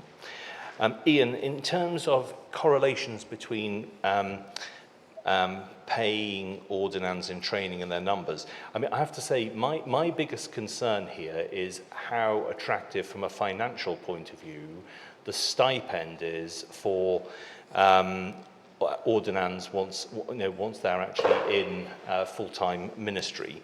And that's why we're focusing on our review of clergy stipends and pensions. And then in terms of the final question relating to theological training, I completely agree that there is a much broader value for theological training than simply the cost of people going through that training. We actually want to have more people doing more theological training. The challenge is actually getting those numbers up to actually get people to go through the vocations process and actually start. Thank you. Thank you. I do not see anyone else standing, so we will put item 9. We will put item 9 to the vote. This is by a simple show of hands, and if you're on Zoom, using green ticks. Those in favor, please show. Thank you. And those against? Thank you. Item 9 is clearly carried. I now call on Carl Hughes to move item 10. Carl Hughes, 467 Archbishop's Council. I move item 10 concerning the budget for national church responsibilities, effectively the operating budget of the Archbishop's Council.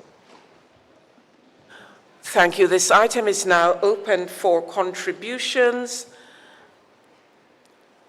I see one person standing.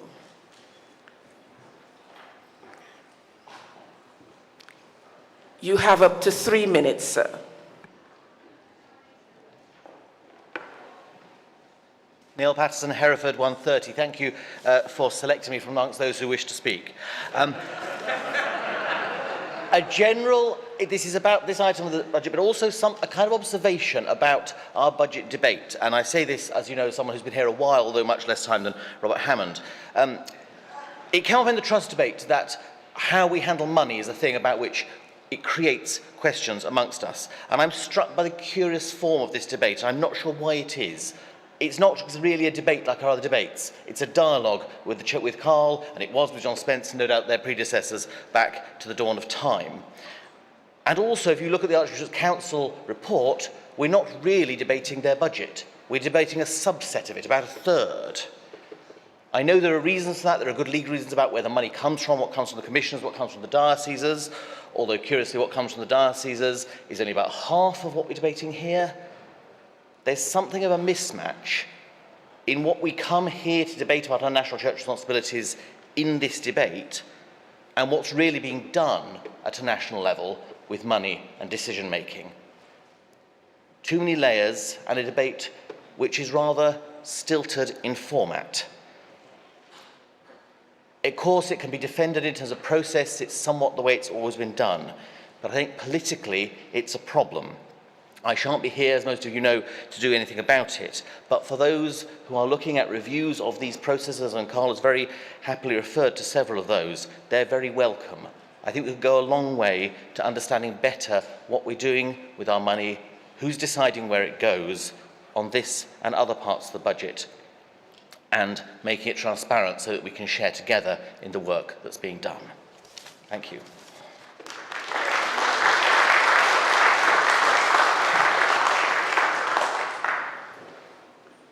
I see someone else standing. Okay. You have up to 3 minutes. Thank you. Clive Square, London 358. Simply wanted to respond to what Neil Patterson said just now about the form of this debate. I mean, the model we're following this morning was one that was devised for John Spence when he was in the role that Carl now is. Because of the nature of his disability, it was necessary for him to respond in sections rather than responding to the whole debate. I do wonder in future whether that actually is necessary and whether we wouldn't be better off having a debate as we normally do with a whole range of contributions and one reply at the end, but obviously that's for the future. I also think Neil Patterson has a point about the very constrained way that we debate things here. Only once, and I've been on this synod for the best part of 20 years now, only once can I recall any really serious controversy in this debate, although, you know, money is something which causes a lot of people a lot of questions. So again, I just wonder, and I suppose I wonder to myself as a member of the Business Committee, whether we could indeed do better in the way we handle this item and make it appear to be less of a fait accompli. Thank you.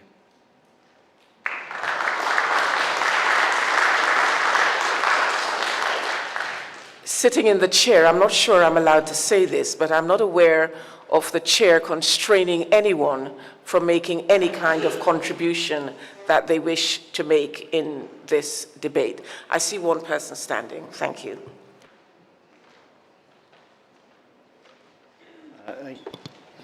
Robert Innes, 17, Bishop in Europe. I'm supportive of the last two speakers, and I have felt uneasy myself that the Synod is not scrutinising the operating budget of the Archbishop's Council to the degree that I would feel comfortable with. For example, there is an item on Finance Transformation Project, 2.2 million, which hadn't been budgeted for, which is introduced. I mean, I presume it's an IT project, but we're not told who's managing the project, whether consultants are being used for it, whether we have capacity to audit that project properly. And I think if we were properly scrutinising the budget, we would actually have much more detail than the headlines that we're given. Thank you. You have up to 3 minutes to respond. Thank you. Thank you, Chair. I have a lot of sympathy with what's just been said, and I'm going to sort of take all of those three contributions together from Neil, Clive and Bishop Robert. Clearly, the nature of what we're doing today is something that I have inherited. It is following what I understand is a legal requirement for the Synod to actually approve these things. I have tried in my speech to actually go slightly more broadly than just the budget, but actually to look at the broader financial condition of the Church. I hope that if we move forwards with the governance measure and with SENS, that will be an opportunity to perhaps reset the way in which we actually look at finance and debate it. I am totally open to effectively bring to Synod any level of detail that you would like relating to funding and spending. That is really, if you can provide some feedback after this Synod, that would be extremely helpful.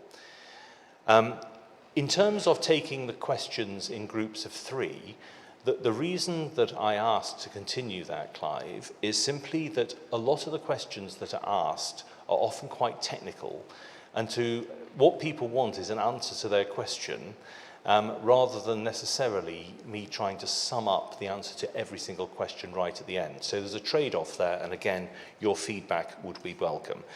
In terms of the scrutiny of the operating budget, Bishop Robert, I think the scrutiny of the budget is, and the performance against budget is really the responsibility of the Finance Committee and to some extent the council. The Finance Committee does pore over performance and variances quite significantly. But I hear what you say, and I will try and ensure that we give as much detail as we can on substantial and significant variances. Thank you.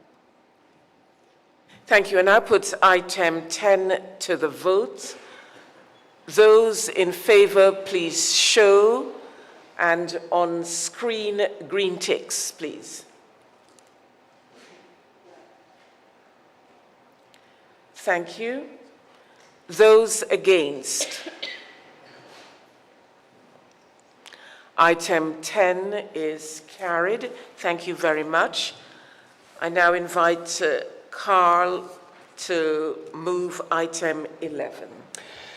Carl Hughes, 467 Archbishop's Council. I move item 11 concerning the budget for grants. Item 11 is now open for your contributions.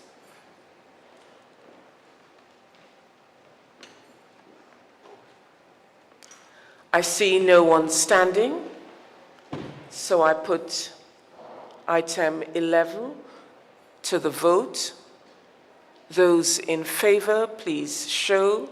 Green ticks if you're on screen.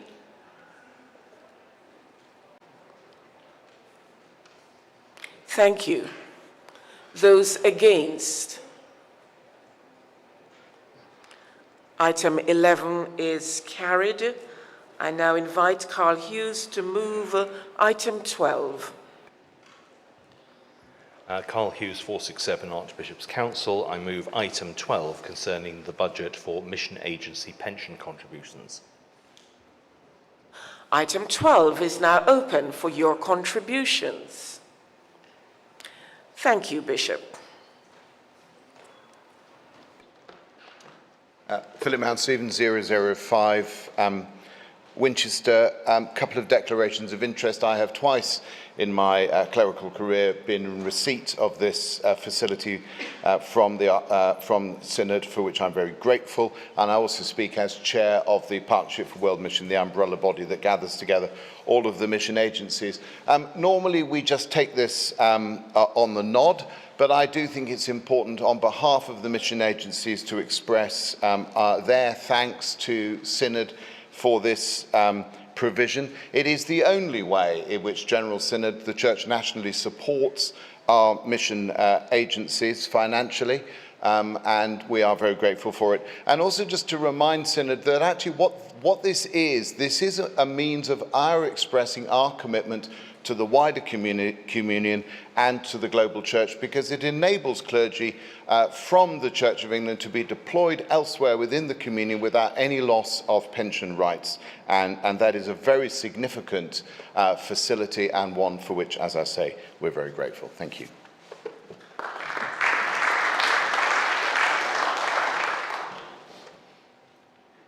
I see no one else standing. Now I see someone standing.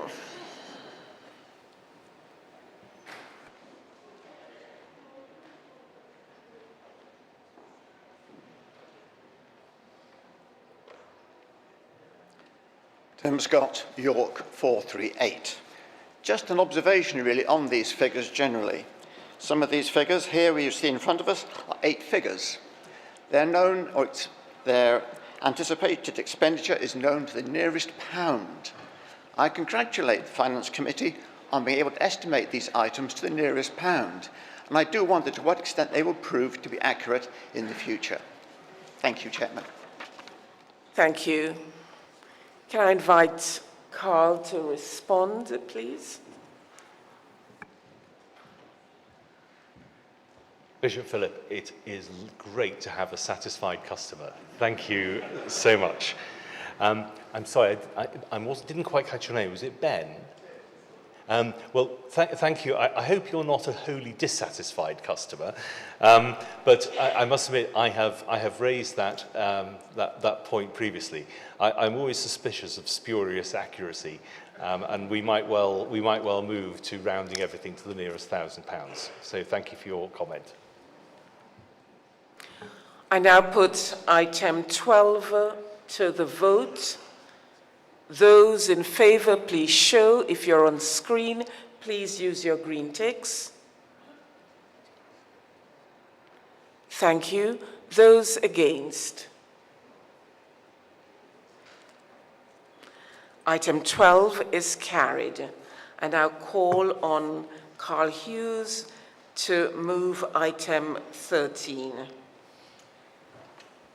Carl Hughes, 467 Archbishop's Council. I move item 13 concerning the clergy retirement housing grant expenditure.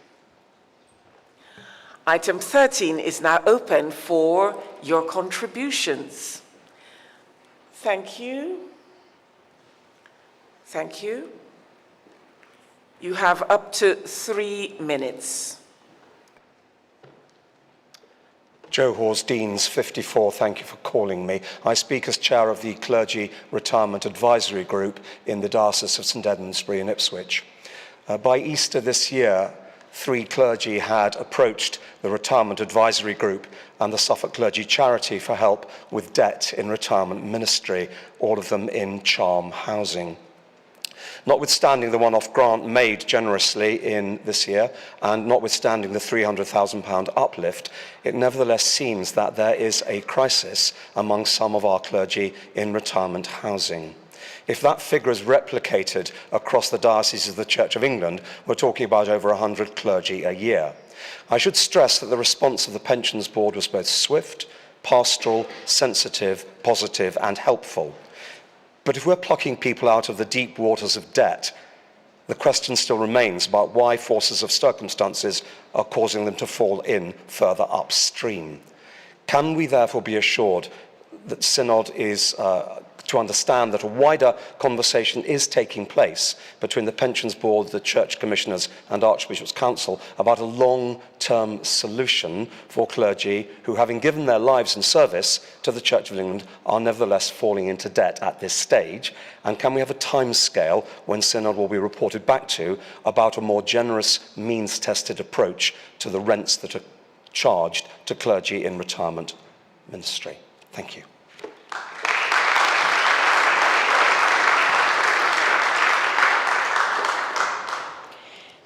Debbie Buggs, London 353.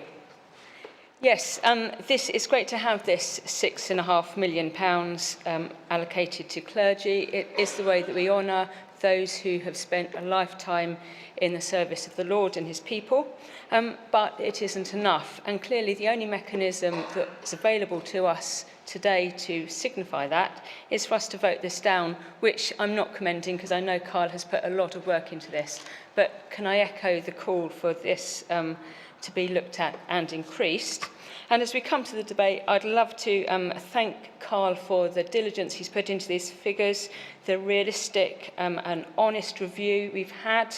I think that really helps to build trust. And I want to thank also Save the Parish for their diagram of the money flows, which I think has really helped us understand the various challenges to accountability, which has fed into this. So thank you for those who came up with that idea in the first place. Thank you.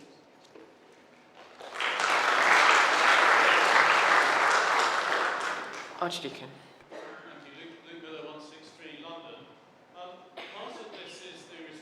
To the needs of those clergy who were encouraged to sell their properties in previous generations when they entered into training, and then as they come to retirement now are in need of support from Charm. And I just wanted to make the point that I don't think this is an issue which is necessarily going to go away with the working through of that generation of retirees. And that's partly because of the way in which the housing market works, and those who living in tied accommodation are therefore find it very difficult to get mortgages, because you can't live in the house on which you're paying the mortgage, so you need to buy-to-let mortgage. So you need to have not only a deposit, but also to demonstrate to the mortgage provider that you can afford the buy-to-let mortgage, because not living in it, they will assume that you'll get rid of it or not pay the mortgage as soon as something else comes in to affect your household finances. You therefore need more robust household finances than if you were living in the property. Now, this difficulty is something which is being addressed, and there are efforts being made by CHARM to work with clergy in younger generations in order, as it were, to move the dial. We all know if you move something further forward, you get a bigger move at the end, and there is all kinds of interesting work that's being done on that. I would like to encourage the continuation of that work and to ensure that the issue is taken very seriously. And also to remind Synod that this touches on something which is deeper than simply the issue of a matter of finance. As the Dean of St Edmunds in Ipswich has pointed out, this is a matter of our culture and who and what it is to be a cleric. It's that whole thing which we've touched on a number of times in this set of sessions, and I'm sure we'll do again, as to whether it is the business of a lifetime of membership and participation in an organisation into which you give all sorts of things and from which you then receive a cradle-to-grave kind of care, or whether you are, in effect, in some senses, an employee with mutual duties and obligations which are framed and which are constrained. And we should talk a little bit about that cultural issue when we come to talk about clergy well-being and also things like time off and so on. In a world in which your culture is set by who and what you are, you respond rather differently to one in which you are about what the formal relationship is in terms of the contract. And this, therefore, does touch on our culture.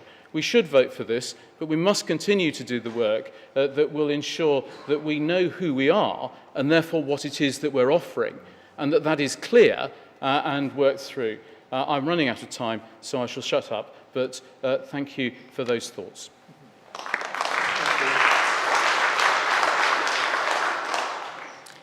Can I invite Carl to respond? You have up to 3 minutes. Thank you. Joe, I completely understand and agree with the concern that you have expressed. This is something that we are very well aware of, and that clearly the whole CHARM scheme has been affected by the macroeconomic changes of the last few years. The Pensions Board has put in place its new big conversation, which is looking at the future, and the outputs of that consultation, entitled Enabling Choice, are actually on the Pensions Board website and worth a look.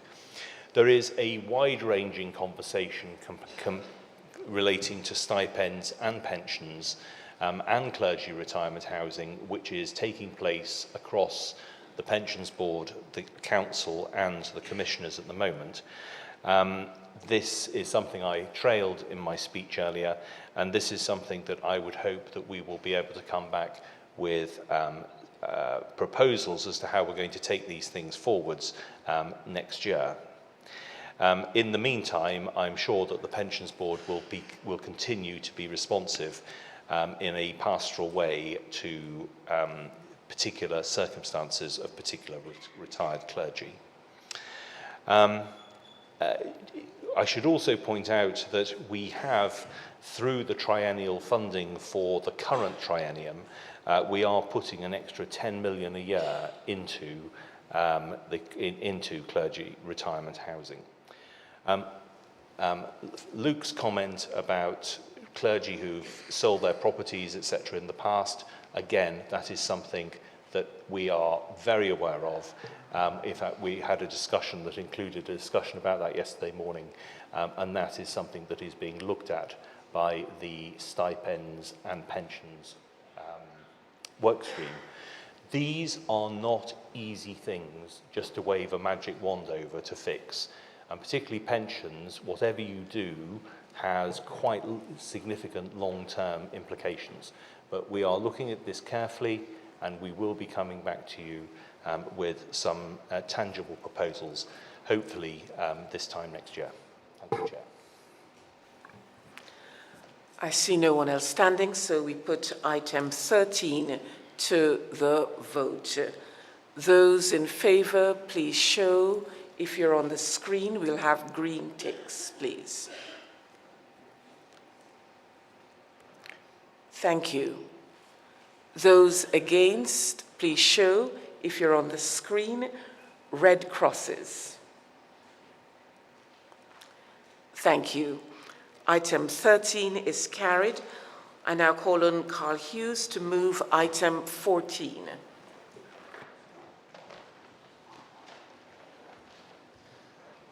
Carl Hughes, 467 Archbishop's Council. In moving item 14, I would just like to take a moment to express my thanks to the people who are sitting behind me. I don't think often enough Synod members appreciate the quality of the staff that we have supporting us at Church House and actually doing all the detailed work. I'd really like to thank my Finance Committee and the members of SMIB and the DFR Steering Group. Joe Woolcock, who is leading on the Diocesan Finance Review. We've got Mark Barker, who is leading our huge central finance function.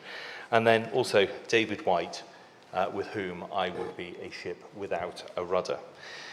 It is an amazing team. They work closely also with the staff that look after SMIB and my board there, Debbie Clinton, Dave Mail, David Bright and Philip James. And I would just like Synod to just take a moment to express your thanks for the amazing work that's done by our teams at Church House.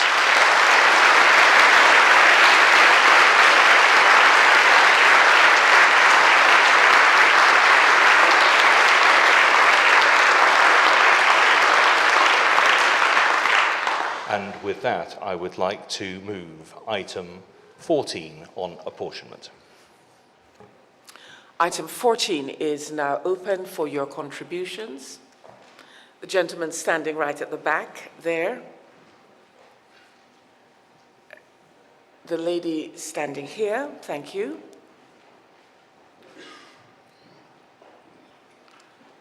I think those are the only two that are standing.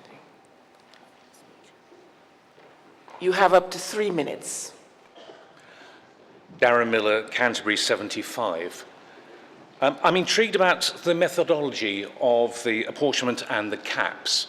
In paragraph 13, we're told that this results in the relatively better resourced diocese being asked to increase apportionment payments up to a maximum 5%, enabling some easement of the apportionment in other places for the relatively lesser diocese as a form of mutual support.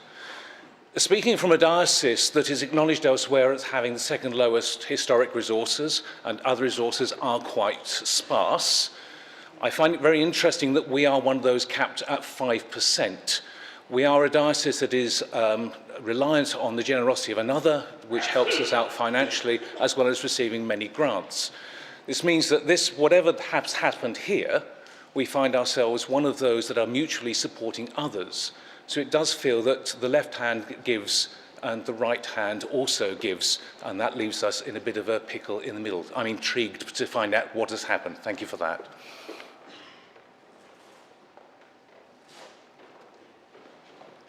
Miranda Threlfall-Holmes, Liverpool 156, also on Archbishop's Council. I'd like to draw your attention to the governance report 2360p, which sets out in paragraphs 36 and 37 the ways in which, to quote, the way money flows around the Church of England is complicated and at times onerous. It seems to me that the apportionment table is an example of this. I'm not suggesting we vote against it now. That would cause complete chaos. But we do know from the report of the Diocesan Finances that most dioceses are currently struggling. There's a very significant deficit budget forecast in the vast majority of our dioceses. And rather like the last speaker, it does feel like the left hand doesn't know what the right hand is doing. We're apportioning around £35 million, somewhere between £500,000 and £1 million generally.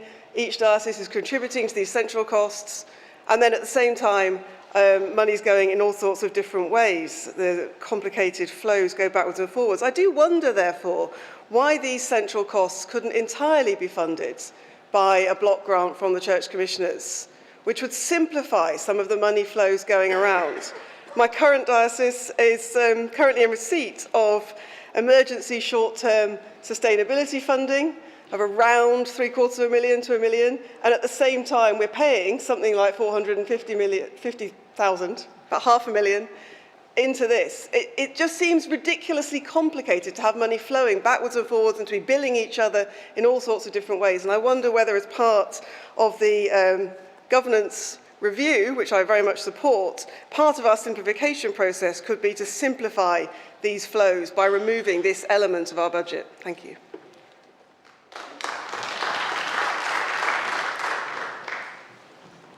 Lady standing there.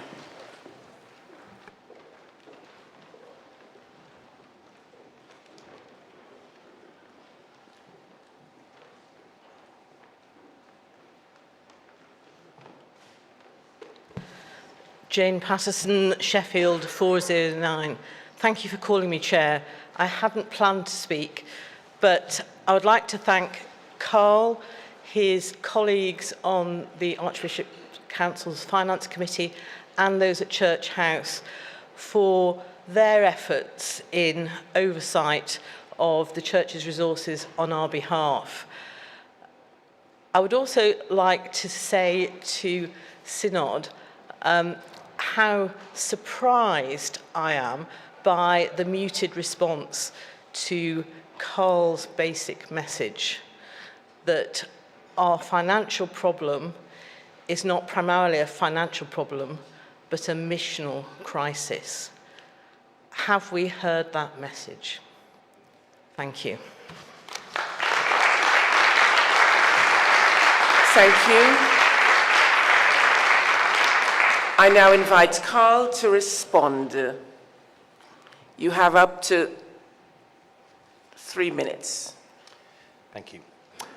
Darren, understanding the apportionment calculation is actually one of the things that I mentioned specifically in my speech. It is not a straightforward exercise. And that is why, and I'm picking up now also on the point that Miranda made, that is why we are doing a root and branch review of these funding flows. And I can't anticipate exactly what will happen, but I think you will find that what comes back to Synod in terms of budgets, etc., next year will look quite different from what we are doing now. And I'm not in any sense suggesting that Miranda might in any sense be prophetic, but certainly just trying to consolidate some of these flows into a way that is actually much more sensible, simple, is what we're doing. That's not really part of the governance review process. That is what we're doing as part of the diocesan finances review and the related work streams. And to Jane Patterson, thank you for your kind comments.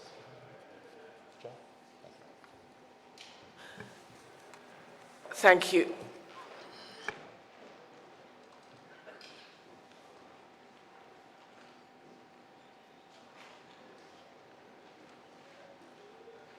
Item 14 is now going to be put to the vote, as we've already had a response.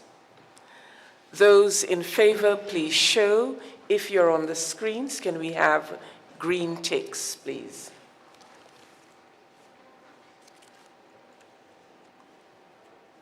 Thank you. Those against, please show, and red crosses for those on screen.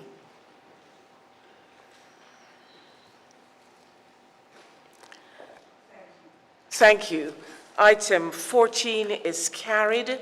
Thank you, members of Synod. We now move to next item. Thank you.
item 15, questions.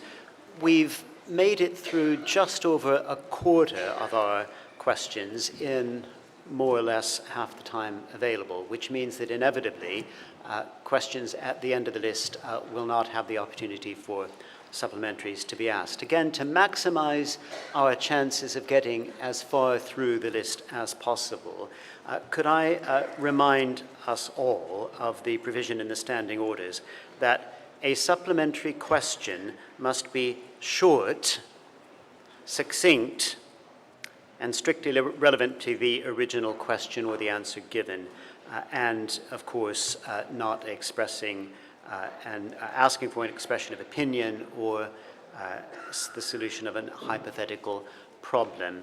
If we don't have to go through the process of dealing with questions which cannot be answered, there will be more time for others later, which is more fair to those who are coming after us. Also, could I urge those who are asking supplementary questions, please, to put yourself near the podium before the moment for you to ask your supplementary question comes. And that's for two reasons. One, it helps us to identify who the person who has priority is, because the asker of the original question has priority in asking any supplementary. So if you know that you're going to ask, and you know that you have the right to be first, please put yourself near the podium so that we know where you are. And secondly, that will save a surprising amount of time in toing and froing back and forth to the podium. We pick up then with question 61, and this is amongst the questions addressed to the House of Bishops. Supplementary. Question 61.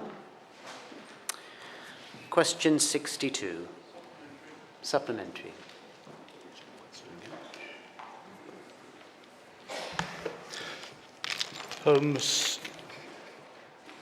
Southern 224, Jonathan Macy. Please bear with the stammer. Thank you for the answer. 2/3 of the Church of England is in some sort of team context, and we have been systematically overlooked. I read some of this stuff, and it just seems as if it's been concocted in lead-lined echo chambers full of unicorns kicking cans up the road. Teams are falling apart because of PLF today. Therefore, when will specific guidelines be given for teams who are falling apart today? Thank you, Jonathan. And it is our intention through the course of the autumn, when we'll be putting together the work on the pastoral guidance, the bishop's statement, and the code of practice. I do understand what you're saying in terms of the differences within teams. We're also in discussion with different networks, in particular the Archdeacons Network, who I know will be key in terms of the implementation of this on the ground. So please be assured, we are going to be looking at that in the autumn. I can help. Thank you. Question 63.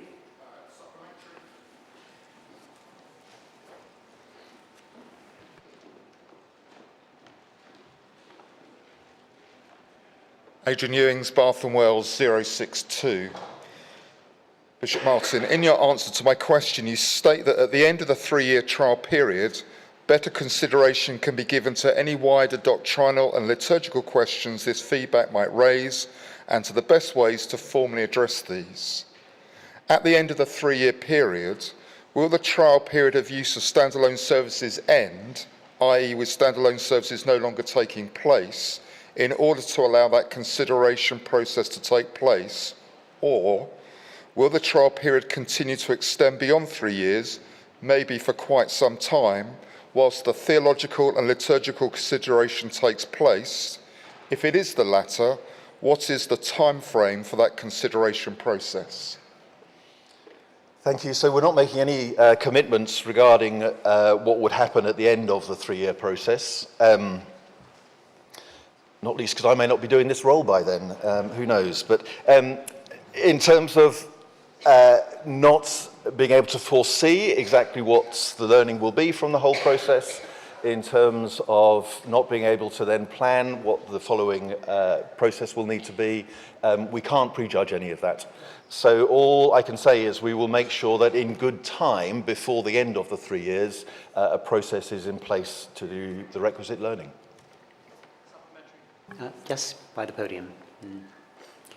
Matt Beer, Lichfield 143. Thank you, Bishop Martin, for this. What mechanisms for feedback have been put in place, and how will the effectiveness of those be measured? Thank you. So that's in process at the moment in terms of putting together the mechanisms for feedback.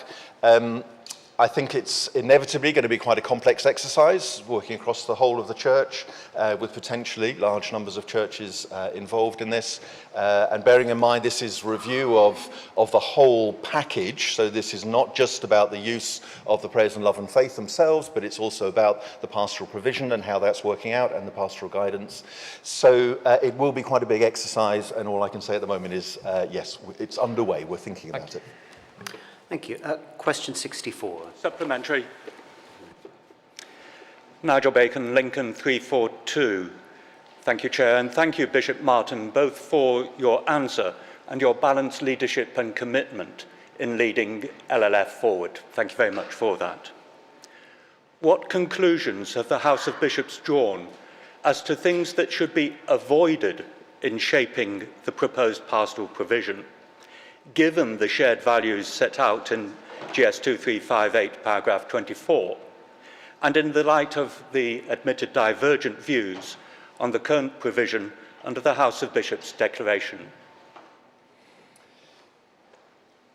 I don't think I'd want to comment too specifically on that, simply because, again, it's a matter for ongoing learning. We have a group in place that are continuing to look at the House of Bishops Declaration and its implementation. All I can say, reiterate, is that the House of Bishops are continuing that conversation, seeking to learn from it, seeking to apply those lessons to what we're looking at for LLF. I'm very clear that what is put in place for LLF will not be the same as the current arrangements, but I'm also sure it will have some similarities. Okay, thank you. Question 65. Supplementary. Sarah Finch, London 355. Thank you for the answer. Given that some polyamorous relations are also lifelong, faithful, and committed, according to the House of Bishops, what is the precise grounds for distinguishing these from a same-sex relationship? Again, I'm not really in a position to answer the specifics of that question. It's not something we've discussed at the House of Bishops. All I can say is that it's a helpful reminder that LLF is about a lot more than what we are focusing on at the moment. So it is very much our intention to, at the right time, to broaden the scope out again, to look at the much wider questions of identity, relationships, and so on, that were part of the original scope of the LLF project. Thank you.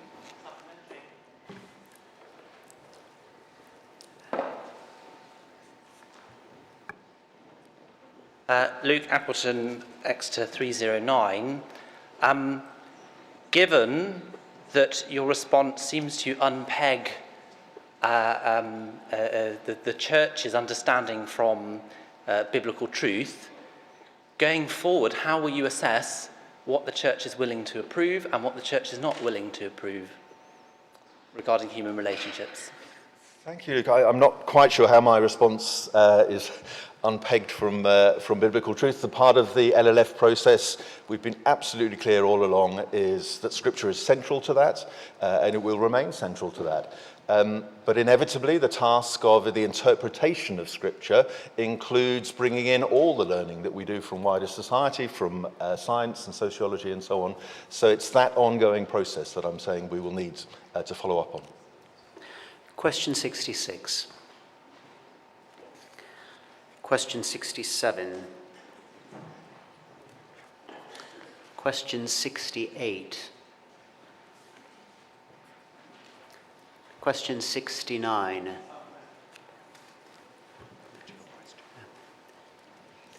Please do be near the podium if you can. Charlie Bell, Southwark 221. Thank you, Bishop Martin, for your answer and openness to further conversations. Might I ask what the LLF project's understanding of apology is in this context, both in terms of its practical outworking and theological underpinning, and if that's not something that's been considered, may it be so?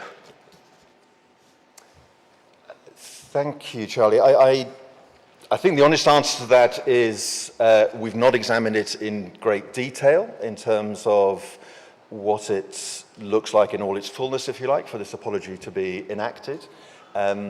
We are trying to do that in what we're doing at the moment, but I can't point you to a sort of simple statement where we've put that in writing. I'm happy, though, to look at that and have further conversations and look at what we can put in writing. Thank you. Question 70. Question 71. Supplementary. Martin, thank you very much for your answer, and thank you for your reassurance and commitment and hope that there might be reconciliation. I wonder if you could point us to what grounds we might share that hope when we find, in the light of the previous vote, that the House of Bishops doesn't appear to be even willing to acknowledge the existence of those who cannot simply agree to disagree. I'm not sure that the House doesn't acknowledge the existence. I think it's a question rather more, Ian, of an understanding, I guess, that there are people for whom this is very, very deeply held in terms of the conviction. But then a following question of what then do we do with that? My desire is that such people should have a place within the Church of England. But inevitably, if that's to be the case, there will have to be some shift from an understanding that says we cannot simply agree to disagree. So that's what we're trying to do with the current motion, to create something which I hope will allow as many people as possible to stay within the Church of England. If there are those who feel this really doesn't work, then there's not a lot I can do about that. But I can absolutely assure you that I am devoted 100% to that task of trying to ensure that as many people as possible can stay within the Church. Question 72. Yes. Rebecca Coburn, Rebecca Coburn, Ely 304. Thank you, Bishop Martin, for your very helpful answer about the steps that have been taken to seek the views of the wider Anglican Communion on LLF and PLF and the current proposals. With primates who represent around 75% of members of the Anglican Communion worldwide publicly expressing their great sorrow and opposition to the changes in doctrine being brought forward under the prayers of love and faith, please could you say something about how the House of Bishops are, and those leading the PLF work, have taken account in practice of our brothers and sisters' sincere concerns? Thank you very much. I think I just want to say that the House of Bishops have taken a very clear line that we do not believe this is a change in doctrine in any essential matter. And therefore, while I know many of our brothers and sisters around the world have raised concerns about what we're doing, the hope very much is that we can stay in communion, in dialogue with them as we move forward. We know there's a huge variety of views across the Anglican Communion, and we would want to learn from others in their journey on this, even as we move forward ourselves. So all I can do is commit to that ongoing dialogue. Supplementary. ISCO in London 358. Does that commitment to listen and learn from the wider Anglican Communion admit of the possibility that, having listened and learned, that the House of Bishops might in any way change its mind? Sounds like a slightly hypothetical question in a... I think that is asking for an expression of opinion, and in a hypothetical situation, so sorry, Mr. Scowen. That brings us to the end of this block of questions. Question 73 is addressed to the Clergy Discipline Commission. Question 73. Question 74 is addressed to the Dioceses Commission.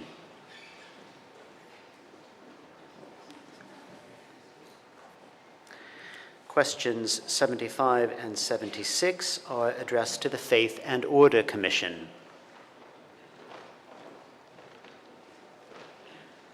Question 75. Question 76.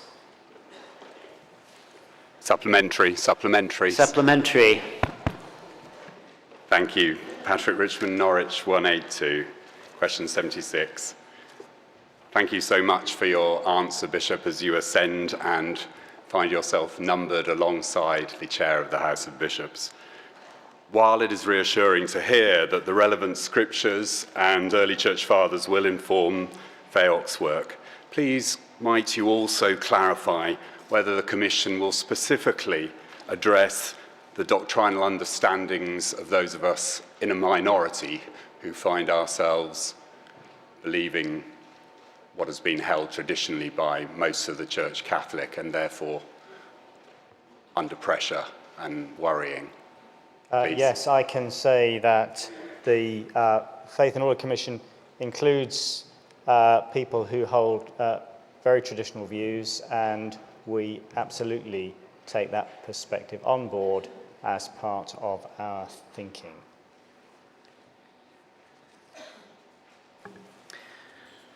Questions 77 to 82 are addressed to the Liturgical Commission.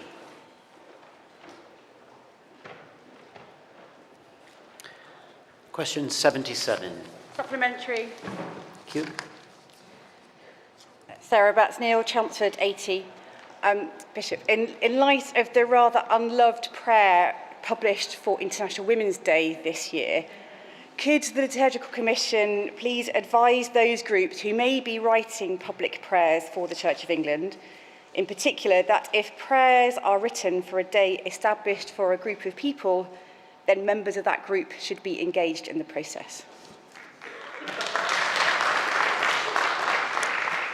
Yes, thank you very much for the question, Sarah. Prayers, as you know, come from a variety of sources, sometimes at quite short notice. We're aware of the concerns around the genesis of the prayer for International Women's Day and to some extent around its content. And we have discussed that at the Liturgical Commission, and we are suggesting that it be reviewed before the next International Women's Day. And we hope that there can be learning about the general principle that you've rightly stated. Thank you. Question 78. Supplementary. Supplementary. Sarah Batts-Neal, Chelmsford 80. When the calendar is revised in the interests, hopefully, of increasing the diversity of those we recognise and celebrate, what would be the process for retiring those who currently feature, please? Thank you. We are very committed to increasing the diversity of the calendar, and we have had and engaged in some useful conversations and dialogue with the Racial Justice Unit around that. We're also aware that, I'm not quite sure what the expression is for removing a saint from the, somebody who's remembered from the calendar. Retirement doesn't seem quite the right expression, but we're aware that the calendar could become overcrowded, and we will be working on criteria for thinning out those who are commemorating. Thank you.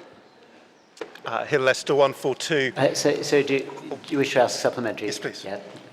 I'm so sorry, Chair. I thought you'd called. Forgive me. Hill Leicester 142. Thank you. When updating the calendar, I wonder if it would be possible for the Commission to take into account Thy Kingdom Come, given its global reach across the Anglican Communion, the high uptake across churches of all traditions in the Church of England, so it can be appropriately embedded, please. Thank you. yeah, we'll bear that in mind. Thank you. Question 79. Thank you. Martin Davey, Oxford 185. Thank you very much for your answer. What advice was given to the bishops and what led to such confidence of an extensive 3-year trial of so-called standalone services, given that by the answer, not only were these 6 historic trial periods no longer than a year, most less than 6 months, but they were non-controversial and the unity of the whole House for such trials was clear? Thank you. I think the list of those services which have been subjected to experimental authorisation does include some that were not wholly lacking in controversy. It may appear with hindsight that they weren't, but for example, some of the Eucharistic prayers were not entirely uncontroversial, but I recognise, of course, that there wasn't the degree of division and controversy that attends the prayers of love and faith. I'm not sure that I can answer your question beyond that. Question 80. Supplementary. Debbie Buggs, London 353. Of the 6 services listed, which were introduced to General Synod under the provisions of liturgical business, and at what point, please? I would have to do some further research to answer that, and we'll let you know the answer. Thank you very much. Question 81. Supplementary. Thank you. Andrew Farley, Salisbury, 401. Bishop, thank you for your answer. Would I be right in assuming that although the Liturgical Commission has been briefed on developments that have happened in relation to PLF, they've not actually prepared the forms of service or advised or been asked to advise on the experimental form that is being put to us on Monday? The members of the Liturgical Commission have been involved with others in the drafting of the prayers of love and faith, and the Liturgical Commission has discussed the prayers on a number of occasions, and we will be involved, if the proposals go ahead, we'll be involved in the collection of feedback and monitoring, and if there is a subsequent synodical process, we will be involved in that. Thank you. Question 82. Questions 83 to 108 are addressed to the Church Commissioners. Question 83. Supplementary. Supplementary. I think this will be answered by the Archbishop of York on behalf of the Archbishop of Canterbury. Richard Deno, 348, Liverpool. Thank you to Justin Welby for his answer.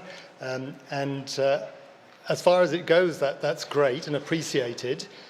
However, not all of the role is delegated, as we clearly see in the annual report of the Church Commissioners on pages 6 and 7, where Justin Welby writes the overview. So could the Archbishop of York reply on behalf of the Archbishop of Canterbury to say what other aspects of the role that maybe not delegated quite so much as the others?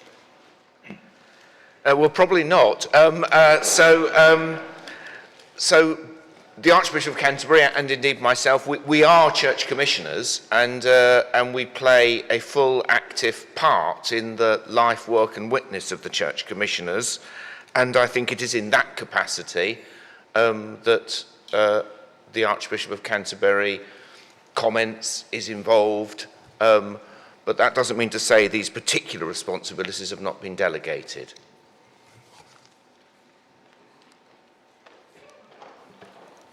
Question 84.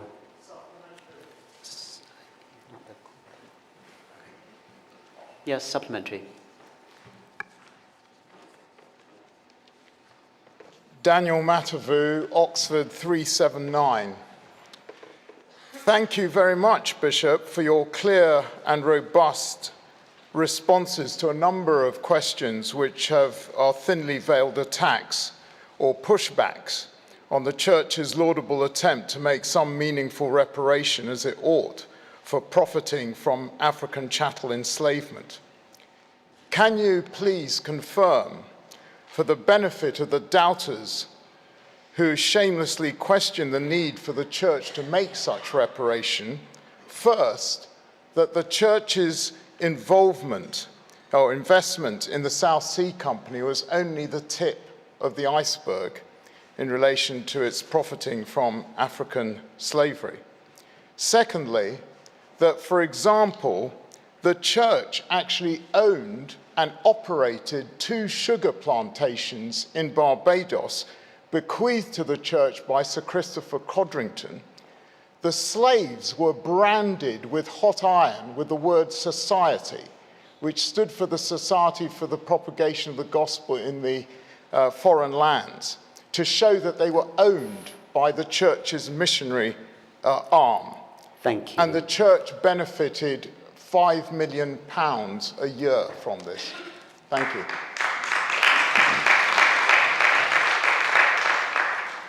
Thank you, Daniel, very much for your question. The Church Commissioners stand by our findings and has no plans to revise our claims. We know that we did invest in the South Sea Company and that Queen Anne's Bounty received a significant amount of its income from these investments. About 30% of the Queen Anne's Bounty income of the 18th century came from the South Sea Company. But you are quite right in saying that it was much broader than that, with individual benefactions, with other plantations, other organisations that were living within that horrific time. And one of the greatest learning points for me personally in this is realising, as an English person and as a member of the Church of England, just how little I knew about not only our own national history, but also about the activity of what went on in the name of the Church. So I'm really grateful for you to be pointing that out, Daniel. Thank you. Question 85. Supplementary. First, the asker of the question. Richard Brown, Chelmsford 270. Thank you again for your sterling defence of the research that's been undertaken by yourself and your hand-picked experts. Given that Queen Anne's Bounty only received dividends from government debt and not provably from slave trading, isn't this whole issue a matter of guilt by association rather than any actual profit being made? No. And to that extent, this isn't about the amount of money received, it's about the principle and the action of taking human beings and turning them into...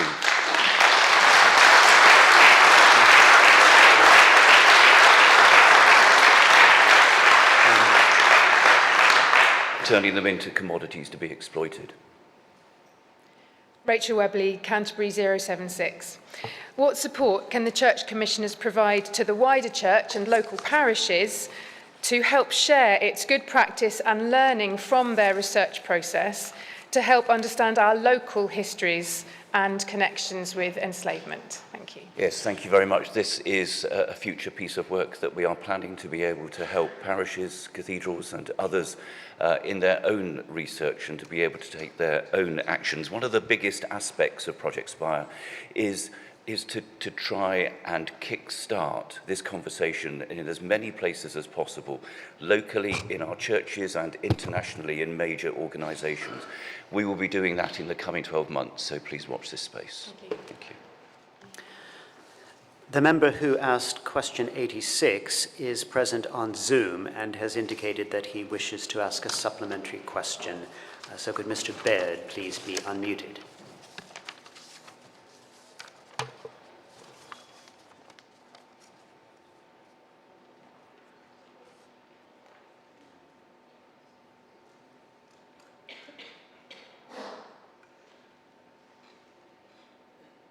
Come on, Jonathan, I know where you live. Good morning, Bishop. Jonathan Baird, Salisbury, 400. Thank you. First, questions have been raised about both the quality and the credibility of this research. Can we please have the courage and wisdom to seek a second opinion from, this time, historians of authority, such as Toombs, Bigger, Goldman, and Dale? Second, please could a further and complete written answer be provided to part 2 of the question? Thank you. Jonathan, I'll come back to part 2 later on and see if we can provide a written answer to that as you request. The Church Commissioners stand by the research that has taken place in its name. Supplementary. John Bryden, Norwich 370. In response to the question, it says that the authority of the Charity Commission does not appear to have been obtained as yet. So how can this announcement and work have already started when the legalities have not been established? That is process underway. Thank you for that, because it draws attention to where that would happen within that process. So we're in conversation with the Charity Commission about how this would be done, not whether or not the Church Commissioners have both the power and the responsibility for this to be done, and we will update on that advice. Question 87. Question 88. Luke Appleton first. Luke Appleton, Exeter 309. Everybody I've spoken with agrees with the importance of disposing of ill-gotten gains.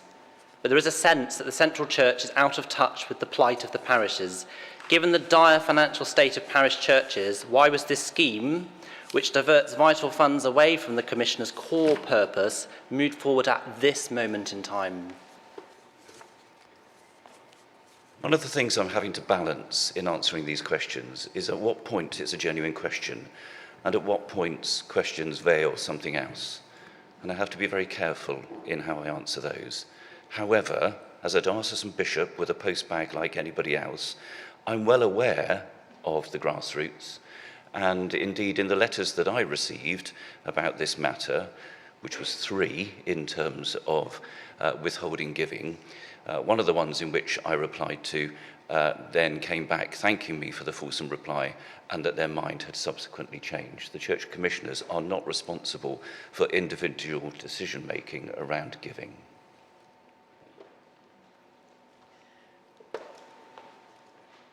Rachel Webley, Canterbury 076. Can the Church Commissioners quantify how many potential worshippers have been lost to a failure to fully acknowledge connections between the Church of England and enslavement? Thank you, Rachel. Sadly, I don't think anyone will ever know that, but as a whole church, we should be sure to be listening to the descendants of enslaved people, especially as truth-telling on this matter is critical for them. Thank you. Question 89. Question 90. Question 91. Was it?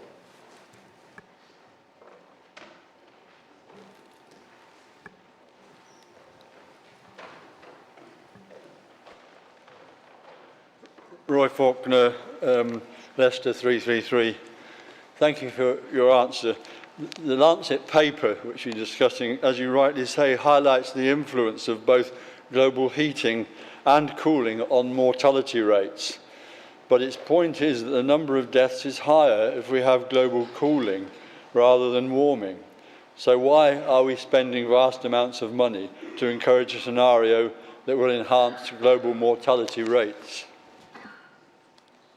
Thank you, Professor Faulkner, for your supplementary.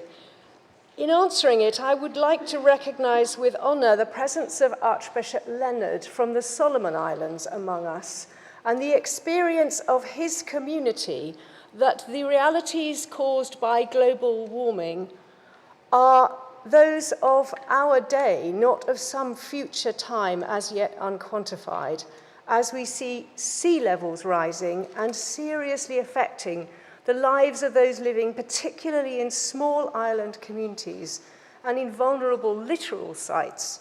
I'm sure you're very well aware that a significant proportion of the world's productive agricultural land is situated in the littoral regions. So global warming has a significant effect, not only on those affected by heat itself, but on food security, on water security, causing conflict and posing risks to communities which are existential. So while I take seriously the scientific evidence which you raise, I think Synod needs to be assured that all the work we have done on this is firmly based in excellent scientific evidence, and also in the powerful witness of our brothers and sisters from the Anglican Communion around the world, that this is a reality in their lives in this present moment.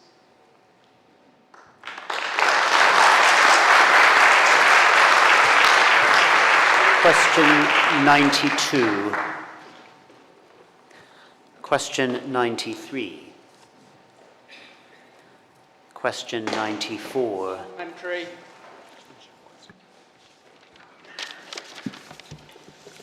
The political mantra of Mark please. Bennett, Oxford 184.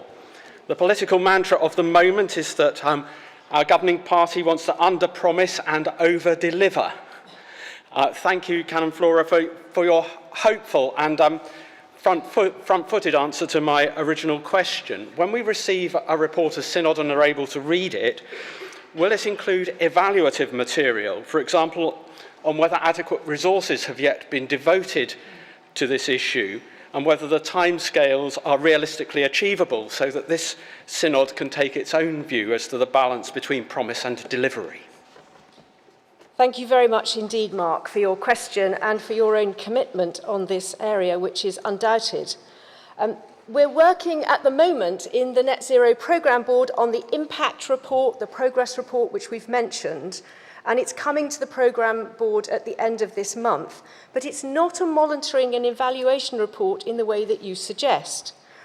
That's because monitoring and evaluation forms a discrete strand of work within the programme, with individual projects and work streams being separately evaluated, and the findings from this work will be reported in due course, probably at our first progress report to the General Synod, which I'm hoping will come this time next year.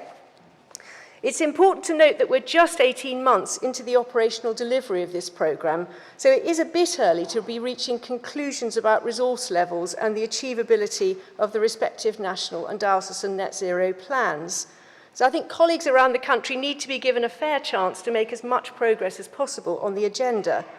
But I want to assure Synod that the programme has adopted a rigorous culture of continuous improvement and the use of learning loops. And we have change mechanisms which allow us to respond quickly to changing circumstances and in an agile way to respond to what we learn in discovering in this new area of work for the Church nationally. As to whether 2030 or 2035 are challenging goals, it should be noted that Oxford set its target ahead of the national target being set. We all recognise that they are challenging and that they are deliberately so. That was Synod's decision. Are they unattainable? Well, we'll never know if we don't try. And is the 2030 target demotivating? I would say not, given that we're seeing so much evidence that people have engaged with real enthusiasm in these programmes and we've already, as you know, begun really successful pilot, demonstrator and exemplar work. So money is going out of the door to enable this learning and evaluation to be really effective. Thank you. Question 95. Supplementary. Simon Eyre, Chichester 287. Thank you, Fiona, for your very detailed reply. I'm very grateful. In the light of the Coming Home report, could a mechanism actually be developed to expedite the development of redundant sites for community and missional benefit and avoid in future the prolonged delays experienced in a number of parishes? For instance, the one you quote, I think, took 15 years to develop, and my own parish of St Elizabeth's, we're in the 20th year. Thank you. Thank you very much, Simon, and I appreciate the long experience in St Elizabeth's Eastbourne around this question. I think it's not a bad thing in some ways that this process does take some time, and it's because the Church of England rightly places an emphasis on ensuring that a suitable use is found for consecrated closed church buildings before they're sold, and that the relevant planning and listed building consents have been obtained in advance. This mitigates the significant risk that the use will fail and that the building will not be looked after appropriately. And it does take time to do the process this way, but it means that the building is better protected. And it's the same for site disposal. It's important that a suitable bidder is chosen if the site is going to be developed. Ensuring that planning permission is in place before the sale mitigates against the risk of failure.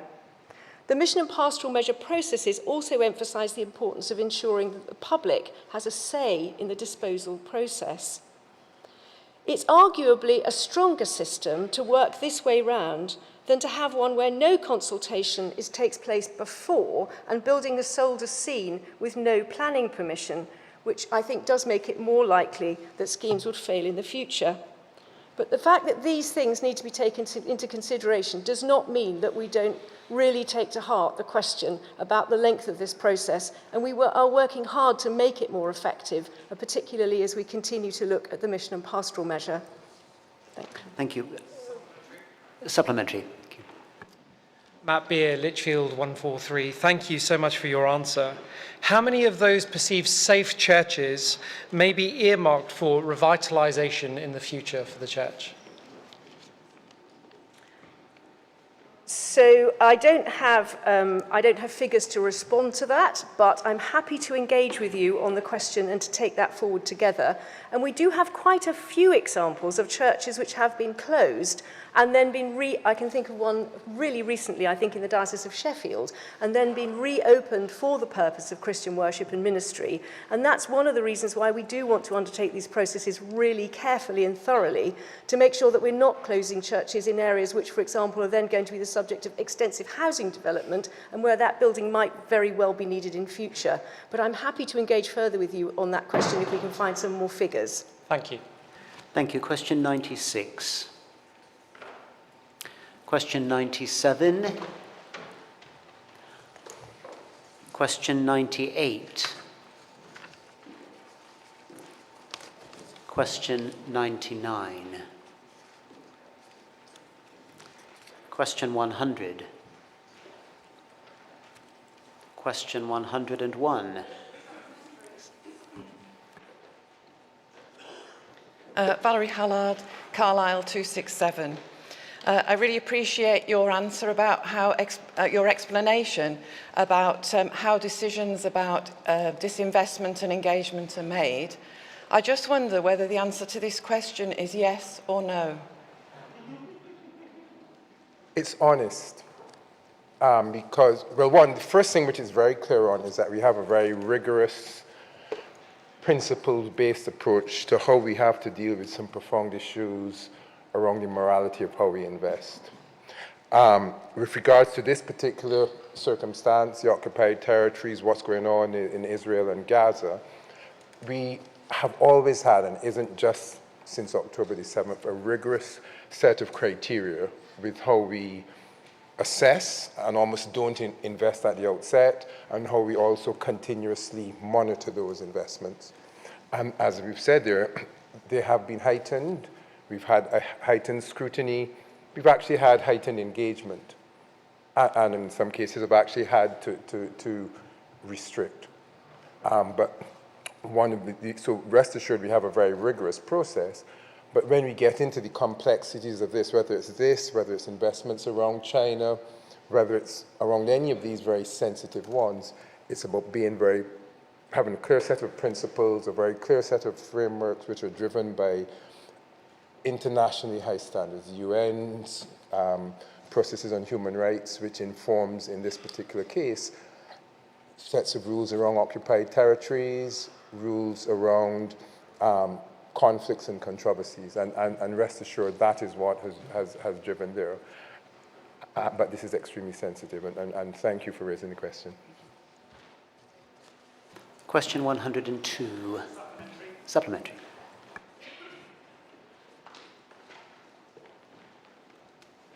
Jeremy Moody, Oxford 187. I thank the First Church Estates Commissioner for his response, but I would note that he has not answered the second part of my question relating to economic activity in the occupied Palestinian territory. The Pensions Board has confirmed in recent correspondence that, at least in relation to its portfolio, that it has no investment in economic activity in the occupied Palestinian territory, but this is only on the basis of, quote, our in-house human rights assessments. So my question for the NIBs is this: why are such assessments done in-house when the Office of the UN High Commissioner for Human Rights maintains a list of companies which do business in or with the illegal Israeli settlements in the occupied Palestinian territory? These include Airbnb, Booking.com, Expedia, JCB, and Motorola. Surely it is a matter of fact whether the NIBs, including the church commissioners, invest directly... Could we stop with the question, please, because that's shading into argument. Thank you. This is my question. You've asked the question. So. No, it was a question of whether it's a matter of fact that we invest in these companies, and if so, could we have this information, please? A couple of things as matters of fact. First of all, I can only speak for the church commissioners, again, because of very strict reasons for conflicts of interest. The other NIBs, CCLA, the pension funds, will obviously, our independent boards and under regulatory and markets compliance have to be very different on that. You actually made a really good point, and actually you most probably are reading our policy books, because actually that list of the UN companies is what we use for our database and for the companies that we invest in. And you've seen, we've given you numbers of what the size of our portfolio is there. And yes, we do have some of those entities on that list within our holdings that are actively part of our portfolio, where, again, through what has happened recently, we have engaged even more and have restricted. So yes, the principles and the highest standards which you would expect us to be operating to, driven by UN rules, we're doing that. Question 103. Question 104. Supplementary. Nigel Bacon, Lincoln 342. Thank you, Chair. And thank you, Alan, for the answer that you provided. What dates have been set for the information gathering exercise you reference in your answer, for that exercise to conclude, and for a decision to be reached as to whether a subsequent review of the formula is necessary? And how long is it anticipated such a review would then take? Again, Nigel, I don't have the details. I know that review, and it's a very important one, is about to be executed, in particular since the last time that it was reviewed is going back a number of years. But if I can take that as an action to come back with you with those very specifics about the period, the process, and when it will be completed, I'll make sure that that's followed up right away. Thank you. We're doing well. Could I commend the last two askers of supplementary questions for being near the podium when they asked? Please, could we continue this good practice? Question 105. Question 106. Supplementary. Thank you, Chair. Ian Boothroyd, 422 Southwell and Nottingham. I should just say, by way of introduction, that I'm the person who wrote what is now known, strangely to me, as Lim C at the end of the reply. And I would like to ask, are there any plans on your part, Mr. Smith, to look again at the 5% increase given to clergy who retired last year, which, as you say, goes, quote, some way to respond to Lim C? but only some way. In comparison to recent high inflation, I estimate a little over a third of the way, and of course the resulting disadvantage would last for a lifetime unless further addressed. Thank you. Thanks, Ian. Your question is actually part of a bigger point, and I'd actually go back to Carl's presentation this morning, in that while these dimensions around pensions are one part, it's actually a much bigger end-to-end way in which we need to look at how are we supporting at all stages of the process those who minister and support us, in furthering the mission of the church. And so yes, these bits we are looking at it, but it's actually part of a much wider process that we need to look at. And Carl alluded to it this morning, and with and John and Clay from the Pensions Board, we and the commissioners are working in a very, very close way to look at that. But actually, this is just one bit of the many challenges that we need to solve. But it is actually right at the top of our agenda in terms of how we go into the next triennium. Question 107. Supplementary. Yes, Ian Johnson. Ian Johnson, 387 Portsmouth. Thank you for your reply. It wasn't an analysis. Please will you provide a quantitative explanation of why the allocation of the £100 million to the chapel ensavement issue will not have, as has been claimed by many people, any impact on the funds available through the Archbishop's Council for investment in our parishes.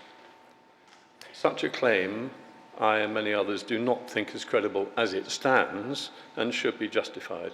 And should I add here that this is not making any comment You've asked on your the question, policy so itself. could we stop with the question? Thank you. Yeah, I think, Harrington, thanks. I mean, Ian sent me that question just a couple of minutes before to tell me you were going to ask me, so I do appreciate the couple of minutes notice. Actually, it's a very important question, and it actually goes to the heart of what is the role of the church commissioners within the funding of the mission of the Church of England in England.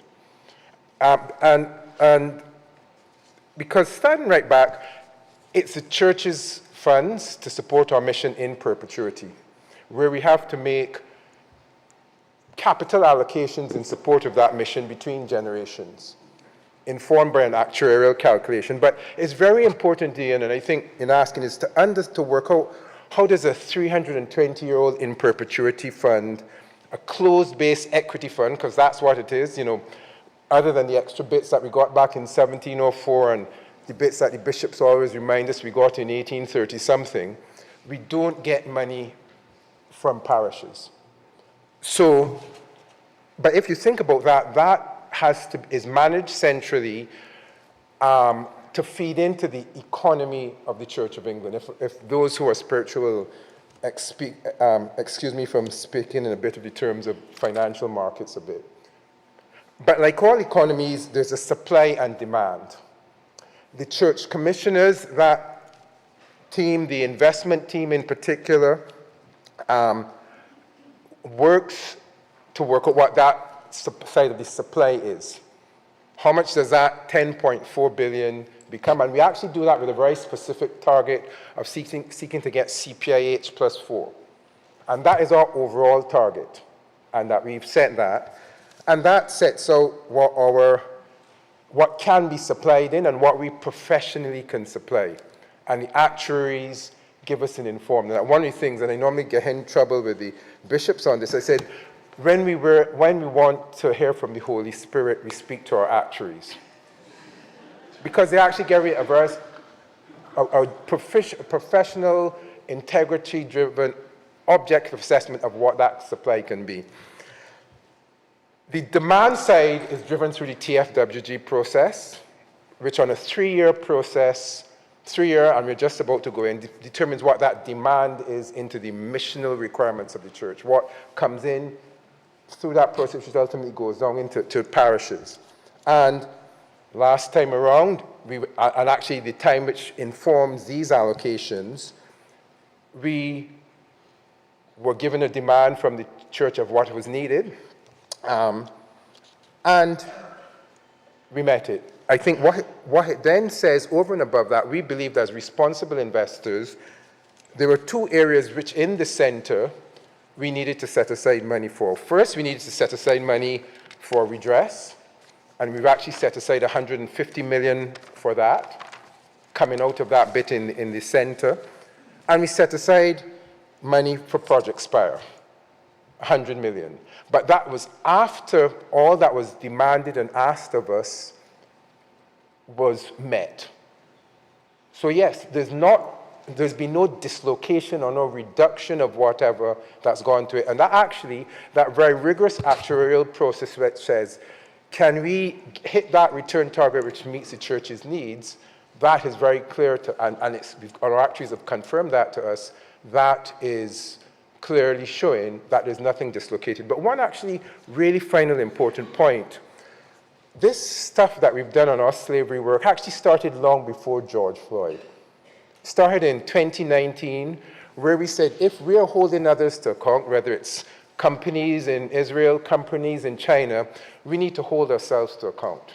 We got to accountants in a very objective way to look at the debits and credits, and believe you me, debits and credits tell the truth more profoundly than human beings. And it showed that we had what we had in the South Sea Company, unequivocally, invested in equity and in debt. But one of the key things is that having disclosed that to the market, because it was before we were doing our bond issue, we then did a bond issue, 550 million pounds, which we raised at cheap money, which is already adding extra value and funds into the economy of the Church of England to the benefit of parishes because we showed our integrity around that, because we disclosed that. So to your point, nothing has been displaced. I hope you will understand from the rigor of our process, there's no displacement of what is being made available up and down the Church of England. Thank you very much, Mr. Thank you very much. Thank you, Chair. Sorry for speaking a bit too longer there.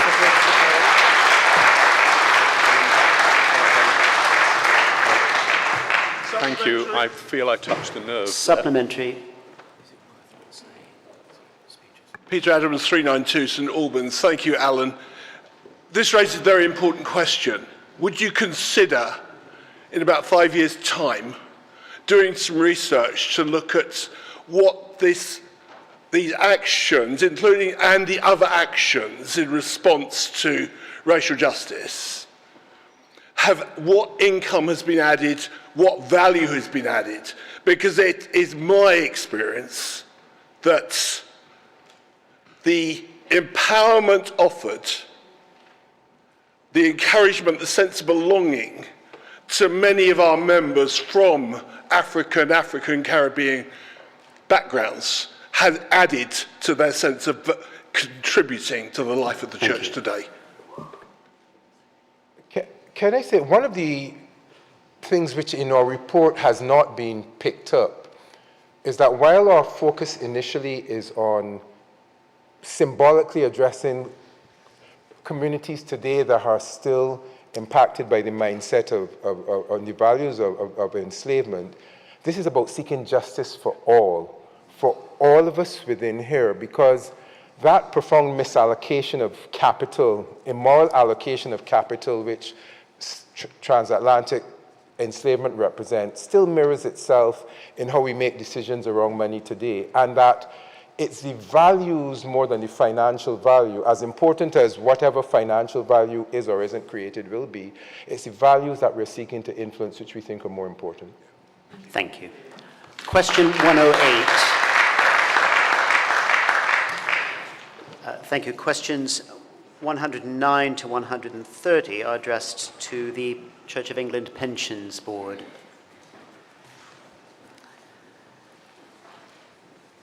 Question 109. Question 110. Yeah, supplementary. Supplementary. I submitted the... name, please. Oh, sorry, I beg your pardon. Steve Corbett. What number am I? 67, Blackburn. I submitted the question in response to a thread which appeared on the Sheldon Hub WhatsApp, not WhatsApp group, the website.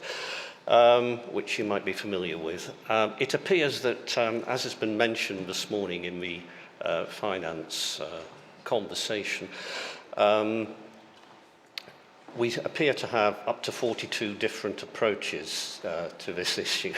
And I just wondered if this matter could be rolled. I realise it's a small one within the context of the wider issues of finance, but could it be included in the review that we know is going on into clergy pensions and stipends, please?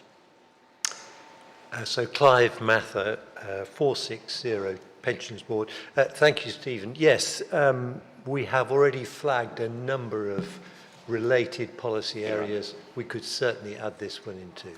Thank you. Question 111, supplementary. Ian Boothroyd, 422 Southwell and Nottingham. Thank you, Clive, for the written reply, which refers to the 5% increase given to clergy who retired last year as a discretionary addition. Are there any working papers or advice which could be made available to Synod members to help us understand why anything greater than 5% is considered unacceptable in actuarial terms, and why nothing is proposed specifically for the clergy who retired in 2022 to 3, who also were covered by the resolution? Thank you. Thank you, Ian. We have together looked at this issue many, many times, and its complexity is truly baffling. Can I just make clear that when we looked at that discretionary increase, to have gone further would have further complicated other interfaces, leading to a trigger of various unintended consequences, which did not meet the support of the trustees or indeed the actuaries. There is no public advice I can give you, but it was our judgment that that was not helpful. What is helpful is, and of course it's in GS MISC 1391 and has been mentioned by Carl and indeed Alan in the course of this morning, that a full review across the piece is underway, triggered originally by Ian Paul's motion, but in fact prior to that already within the board, that such inconsistencies need a root and branch review, starting with stipends. Thank you. Question 112. Question 113, Dr. Threlfall-Holmes. Miranda Threlfall-Holmes, Liverpool 156. Thank you. Given the time-critical nature of early ill health retirement, which you identify often comes with no prior preparation and at the end of a period of sick leave where the cleric concerned may well have been hoping and planning to return to work rather than to retire, what mitigations or arrangements does the Pension Board have to help those retiring early due to ill health to cope financially with the often very significant gap between the end of paid sick leave and a suitable accessible property being identified? Thank you, Miranda. Each case is different. In each case, we appoint someone to walk with the individual to assess their individual circumstances and to see what arrangements can be made. And we do that often in liaison with the diocese, who will have further background information and often other support mechanisms that can be put in place. Some of those are specifically around accommodation, others may be around welfare.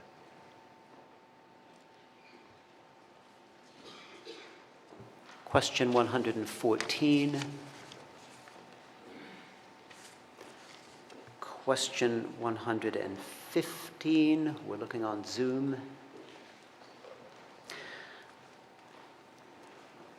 Question 116. Supplementary. Thank you for your answer. And I appreciate, Helen Lamb, 380 Oxford. I appreciate your answering as the chair of the Pensions Board. My question also included the issue with the current clergy stipend payments in January. And you may not be able to answer, but I wonder if you would refer to the person who could, if possible. Thank you for telling us about the audit plans. Thank you for telling us there's going to be a review of the audit. referencing the comment earlier about clergy with hardship and in debt and how we get upstream of that, will that audit with BDO include any understanding of where that impact has been felt? And if so, whether there is further action that can be taken that will prevent future debt and hardship problems down the track for current clergy? Thank you. It would be cute of me to say that, strictly speaking, this is not a pension board matter insofar as it was the inability to complete the financial part of the transaction which triggered the problem. Unfortunately, I am now chair of the Common Services. Excellent. So I take responsibility for all of those various functions, not least my great friends in finance. The two issues were different but the same, and we need to understand it. And we're doing exactly that. I pay tribute to people who worked right through the night on Thursday. I received the phone call at 4 o'clock, the phone call every pension board chair dreads: we've missed the payroll, because you know that will cause great pain. We have honoured every claim given to us of people who were out of pocket immediately. In some cases, we made emergency grants of paying an extra pension on the Saturday morning with support from the banks. We did everything we could. I believe the next and important thing is to make sure it can never happen again. And that's what we're going to do. Thank you. Question 117. Question 118. Yes, Rachel Wakefield. Rachel Wakefield, St Albans 206. How much of this rental income figure is used to pay the interest on the bonds taken out by the pension board to buy the properties? Thank you, Rachel. Some of you will have noticed, I'm putting my hand up, there is a typo. There's an extra number between the commas. It should be 7,873,000, not 7,7873. Anyway. Currently, that income, 86% of which goes to financing costs, so servicing the debt associated with it. Now, you will understand that that is quite unsustainable, because that excludes costs of purchase, costs of maintenance, and all sorts of other insurance and service-related costs. But that is the measure of the impact of that perfect storm which hit us on the back of COVID, and why we had to go to the Archbishop's Council for emergency assistance, to which Carl has referred on several occasions this morning, and for which I am ever grateful. Question 119. Supplementary. Rachel Wakefield, St Albans 206. What is the interest rate paid on the debt the pension board has been using to finance the purchase of retirement properties? I don't know the answer, Rachel. It will be complicated by time. It will be complicated by the exact instrument that was used for a particular purchase. I can get back to you with some rough approximations, which is probably what you're looking for. I'm afraid I couldn't give you that now. Thank you. Question 120. Supplementary. Robert Thompson. Robert Thompson, London 166. Thank you for the figure of 1,866 for rent and service charges of the couple living in community living. But how many of these properties are rented to retired clergy who are only in receipt of clergy and state pensions and therefore on low incomes? Thank you. I don't know the answer to that question. Again, I'm happy to look at it and get back to you with whatever I can. Thank you.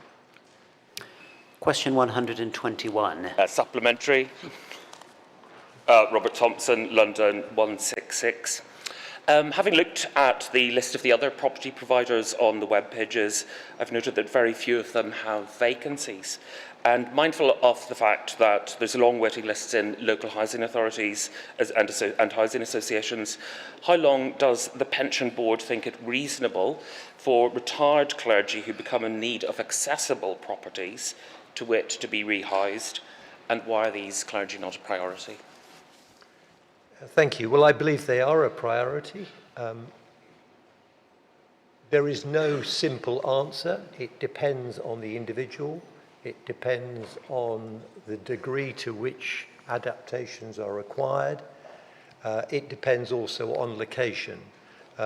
All I can say is we commit, and I believe succeed in dealing with everybody as quickly and pastorally as we can. Thank you. Question 122. Question 123. Question 124.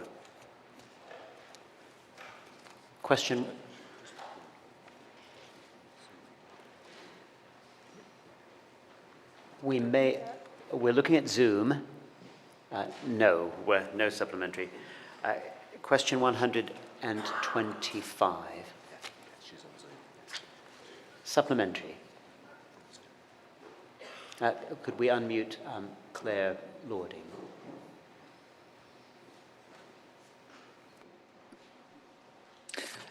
Claire Lording, Worcester, is actually for question 123. Thank you, Clive, for your answer. The current housing bulletin only has 2 rental properties in the Midlands and none in the Diocese of Worcester, Birmingham, Coventry, Derby, Leicester, Southwell and Notts, Peterborough, Lincoln or Gloucester. How is the Pensions Board planning to rectify this?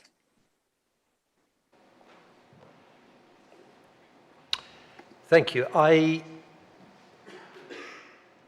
struggle to interpret rectify. So we cannot have properties sitting vacant at great cost right across the country. What we seek to do is have representative samples on a list which is constantly changing. And key to this whole process is for individuals to contact as soon as possible so that we can do all we can specifically to meet their needs in the place to which they want to live. Thank you. Still, question 125. Yes, Claire Lording. We'll unmute Claire Lording, please. Claire Lording, Worcester 237. Thank you again for your answer, Clive. You mentioned housing provided other than through church housing. What guarantees of security of tenure, rent caps and maintenance service are guaranteed? And do these match the commitment of the Pensions Board in respect of retirement housing? Yes, thank you.